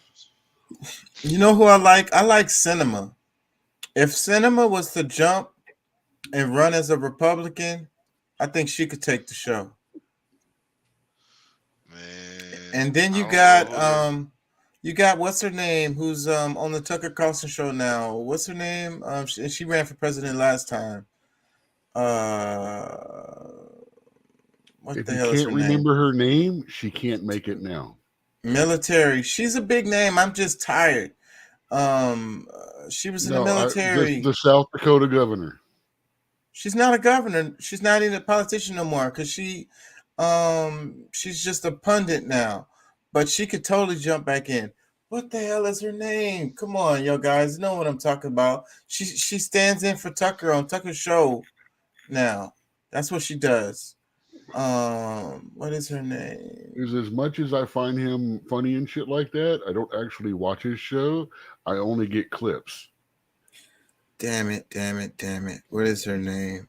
She Not ran Tulsi. She ran as a Democrat, this chick. Not Tulsi Gabbard. No. Tulsi. That's what I'm thinking of. Yeah, Tulsi Gabbard. Tulsi Gabbard, okay. Yeah. That's another name. Okay, that, yeah. I caught something for her doing a Tucker thing. It was Tucker Carlson, but it was her talking. I'm like, you're not nearly as entertaining. She stands in for him. Definitely prettier though. She's prettier, definitely more attractive. She stands in for him on his show. She's like the stand in for Tucker. She's the diversity hire in training. Yeah, she and like I say, if she could run Republican and she could take the show. No, she's making too much. She's going to make too much money now to run for president. Well, let me play this right quick. In the CIA, we didn't give a hoot about democracy. I mean, it was fine if a government was elected and would cooperate with us, but if it didn't, then democracy didn't mean a thing to us. And I don't think it means a thing today. In the CIA, we didn't give a hoot about Philip Agee, CIA agent from 1957 to 1968. democracy. I mean, it was fine if a government was elected and would cooperate with us, but if it didn't, then democracy didn't mean a thing to us. And I don't think it means a thing today. Yeah. Just pro-Americanism, can we make money from you? Yeah, private If not, capital. we need to change your government. Yeah, private capital. So it says, in the CIA, we didn't give a hoot about democracy. If a country didn't cooperate with us, democracy didn't mean a thing. And I don't think it means a thing today. Ex-CIA Philip Agee. Which is probably not even his name. Let me read a couple comments underneath that tweet. It says, and this concept has filtered through the entire deep state of the U.S. and into the halls of Congress. Another one, it says, always good to hear it straight from the horse's mouth. Have you a link to a full version? Some things never change. Truth will set you free. Great clip. Where is it from? Never did. No news here. The enemy within. No past tense required by him either. It says, are you listening? Self-claimed champions of democracy. It says, yep, kind of like the people who run the U.S. now. It says, Philip Agee wrote a book called Inside the Company. You can find it online. Another one, it says, exactly, the U.S. is one big lie regarding democracy and freedom. Oh, the thing that's related to this, and then I'm going to wrap it on this, because there's a tweet, there's a quote from, what is his name? Che Guevara, and it's related to this. I kind of wanted to do this China thing. I might cover this. So many problems with that boy. Yeah, he's a good and bad guy. I be saying this all the time. Look, check it out. It says, the next war in Europe will be between Russia and fascism, except that fascism will be called democracy. This is Fidel Castro. I was thinking of Che, but this is Fidel Castro. So that related to that quote that I just played, because the guy talking about democracy, and he says he don't really care about democracy. And then so this quote, it says, the next war in Europe will be between Russia and fascism, except that fascism will be called democracy. So we're spreading democracy, and NATO is doing that. Let me show this chart real quick, and I'm gonna wrap it. It says, this is a chart that's showing China share of global manufacturing value added percentage, and you can see this line going up. So they have passed the EU, US, Japan, India, blowing them out the water. It says, what a chart in the FT. China is now as big as the US and the EU combined in terms of manufacturing value added, a measure of the net output of all manufacturing activity in a country. Just 15 years ago, it was smaller than either one of these two. Crazy fast change. That's why we keep hearing China, China, China, China, China. You know, they're saying that China has poured more concrete in the last 20 years than America has poured at all. Yeah, but they be playing with numbers too, because I was reading an article about how they build these like ghost cities, and it's really all about, like, it has to do with the funding with the banks and the GDP and all of this, where they just build stuff, don't never put nobody in there, and like tear the shit down and build it again. Like, I was reading an article about a woman who bought a loft in one of those newly built places, but she never got to move in. They never, like, they completed it and everything, but she never got to move in.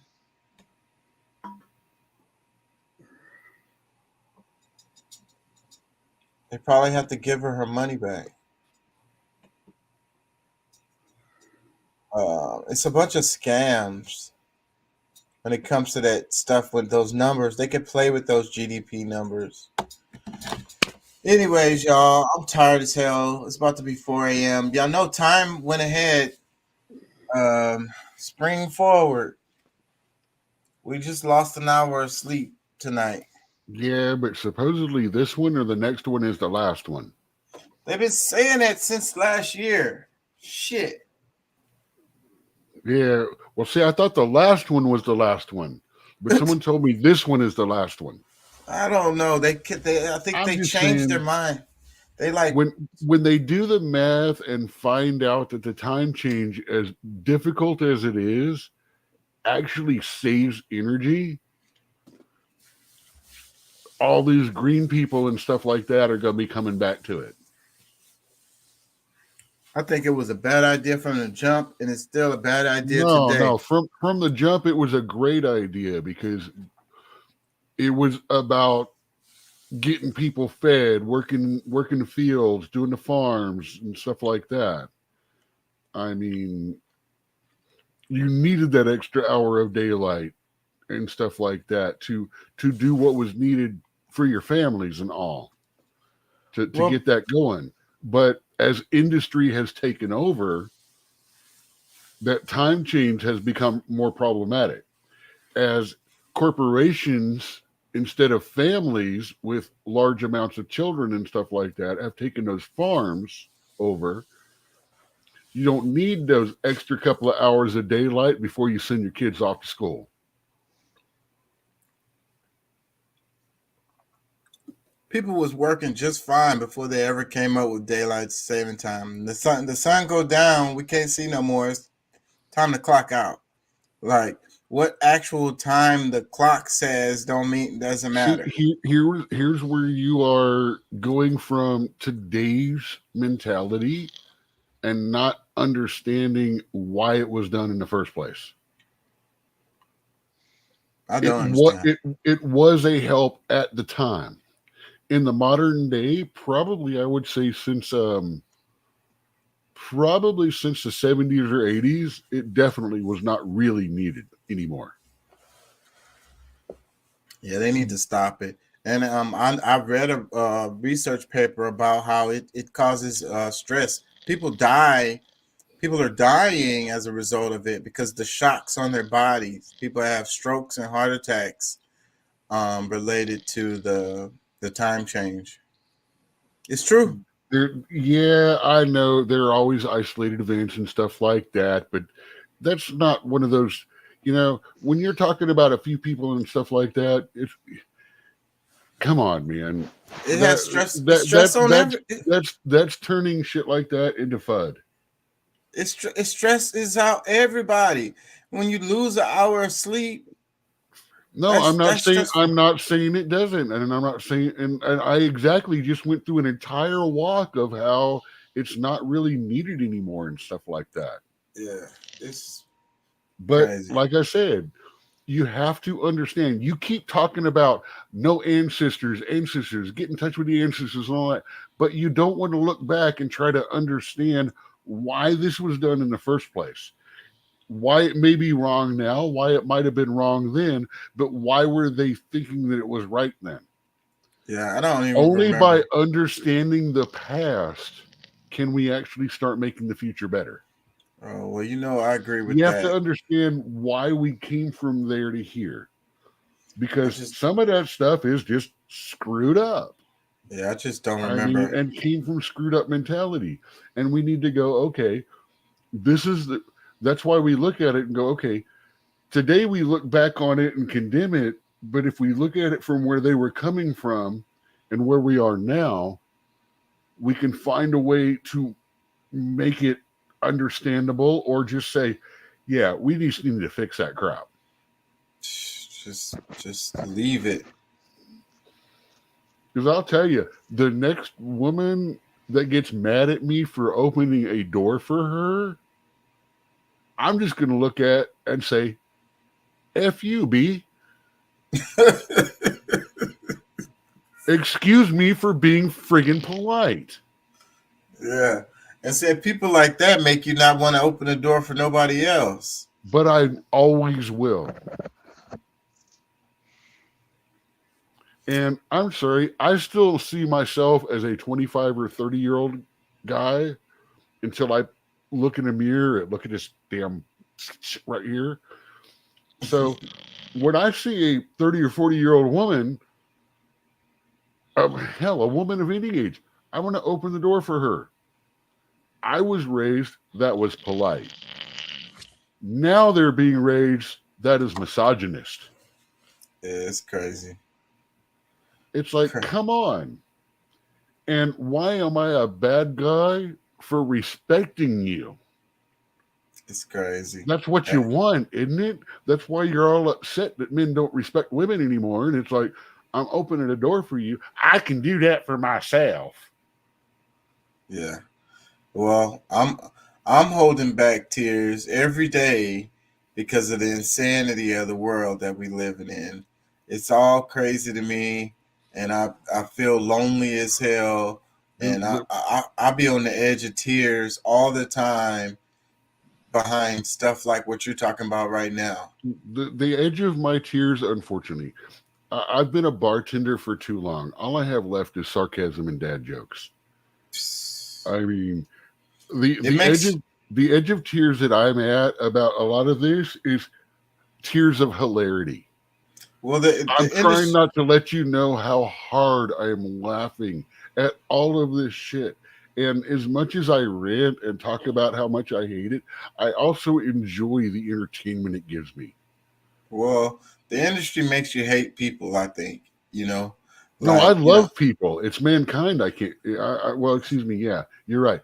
I love mankind. It's people that piss me off. Yeah, I love humans, but I hate people. I know where that thing came from back in the day. I crush your head. I crush your head. I crush your head. And I was reading this guy. It was a guy I used to follow. It was a white guy. He had like a black wife too. And then like he would say stuff online and people would call him racist. And he would say, "I'm not racist. I hate everyone." Yeah, I'm an equal opportunity hater. I hate all of y'all. I'm not racist. I hate every single one of y'all. That is so funny to me right there. That is funny to me. I mean, that's life. Like I said, I have sarcasm and dad jokes. I mean, I actually tell people that at my table. Yeah. I realized about a year ago that I am pretty much an average waiter. But what I'm good at is being an entertainer that brings food to your table. Yeah. So I stopped even trying. I will leave you alone if I tell 3 jokes and you don't laugh. Yeah. But if one person laughs at the table, I will engage because, damn, I want your night to be fun because I can trust the food where I work at. It's going to be good. Yeah. The food where I work at is pretty good too. You're over at New Spot, right? Yeah, I'm at New Spot. Whatever. Okay. I actually applied there and never got a call back. They're really, it's hard as hell to get in there. I only got in there because I knew somebody. Man, but we should. I know everybody there though. Think about it. I've worked with all of you guys. But to be fair, I went in toward the beginning and I walked in there as a 50-year-old white guy coming out of the pandemic trying to get a job. And it was like, yeah, we'll talk to you later, maybe. It's hard as hell to get out of training in there. I'm telling you, like they barely train you and they just expect you to know. Everybody that works there have been in the industry forever. Like, and they just expect you to know everything. So like if you don't, and then they ask you a question or something, and it's your first couple weeks there, you'll be out of there just that fast. And they expect you to just know everything, and they're not going to really train you. I hit a mom and pop Italian restaurant that's kind of trying to find an old guy that talks too much to the customers. So I've got my niche. Yeah, there you go. And that's what you got to do. You got to get that niche. Find your get in where you fit in is what they say. Anyways, man, peace and love. Thank y'all for joining. Thank y'all for listening. We'll be back next week. I'm gonna try to make sure I do a couple of the rants because on spring break next week. I've been wanting to do the King Chaka rants that's supposed to be like academically based on Tuesdays and Thursday, but I haven't been able to do it. And anyways, I was taking a break from the show, and I'm still just kind of revving back up into it. Anyways, I've been unplugging. I haven't really been into the news and politics and shit that much, just enough to do these 2 shows a week. I've been unplugging, man, and I feel better about it, but that's why I'm going to do the rants as academic stuff instead of the news and politics because it's too damn emotional and draining and shit. You just need to stop being mad all the time. It's hard, man. Shit, I wake up angry. It's like, this shit don't have to be the way it is, and people are just accepting it. And that's another reason why it's like what I said when I really mean it when I say I hate people, because it's our fault that things are the way that they are, and people just continue to just accept things the way that they are. And it's like, oh, it's been like this forever. No, it hasn't. There's nothing I can do about it. Yes, it is. You know, I hate that defeatist as mentality. Or I could just vote my way out of things. That's what's to fix the problem. No, it's not. The people that scare me the most are the ones that look at me dead in the eye and go, "It is what it is." Yeah, man. You know, it's always been this way. No, that went from a Buddhist statement of accepting the bad things, but still achieving or trying to achieve greater things, to a fuck it, I give up. Waiting on the world to change. Yeah. It was co-opted by depressing people who use it as a cop-out. It's like, I don't need accountability for my part in this because it is what it is. I like that quote where it says, how's it go? I know I'm going to say it wrong. It's better to be a warrior in a garden than a gardener in the war. Something like that. You know what I'm talking about. Sushi. I don't freaking know. Sun Tzu. I'm pretty sure that's. I don't remember that particular. I'm pretty good with Art of War, my friend, but I don't remember that one. It's better to be a warrior. The last time I actually read Sun Tzu from the beginning was about 25 years ago. Better to be a warrior in a garden than a gardener in the war. Absolutely. Like anyways, peace and love. Thank y'all for joining. Thank y'all for listening. We'll be back next week. Peace.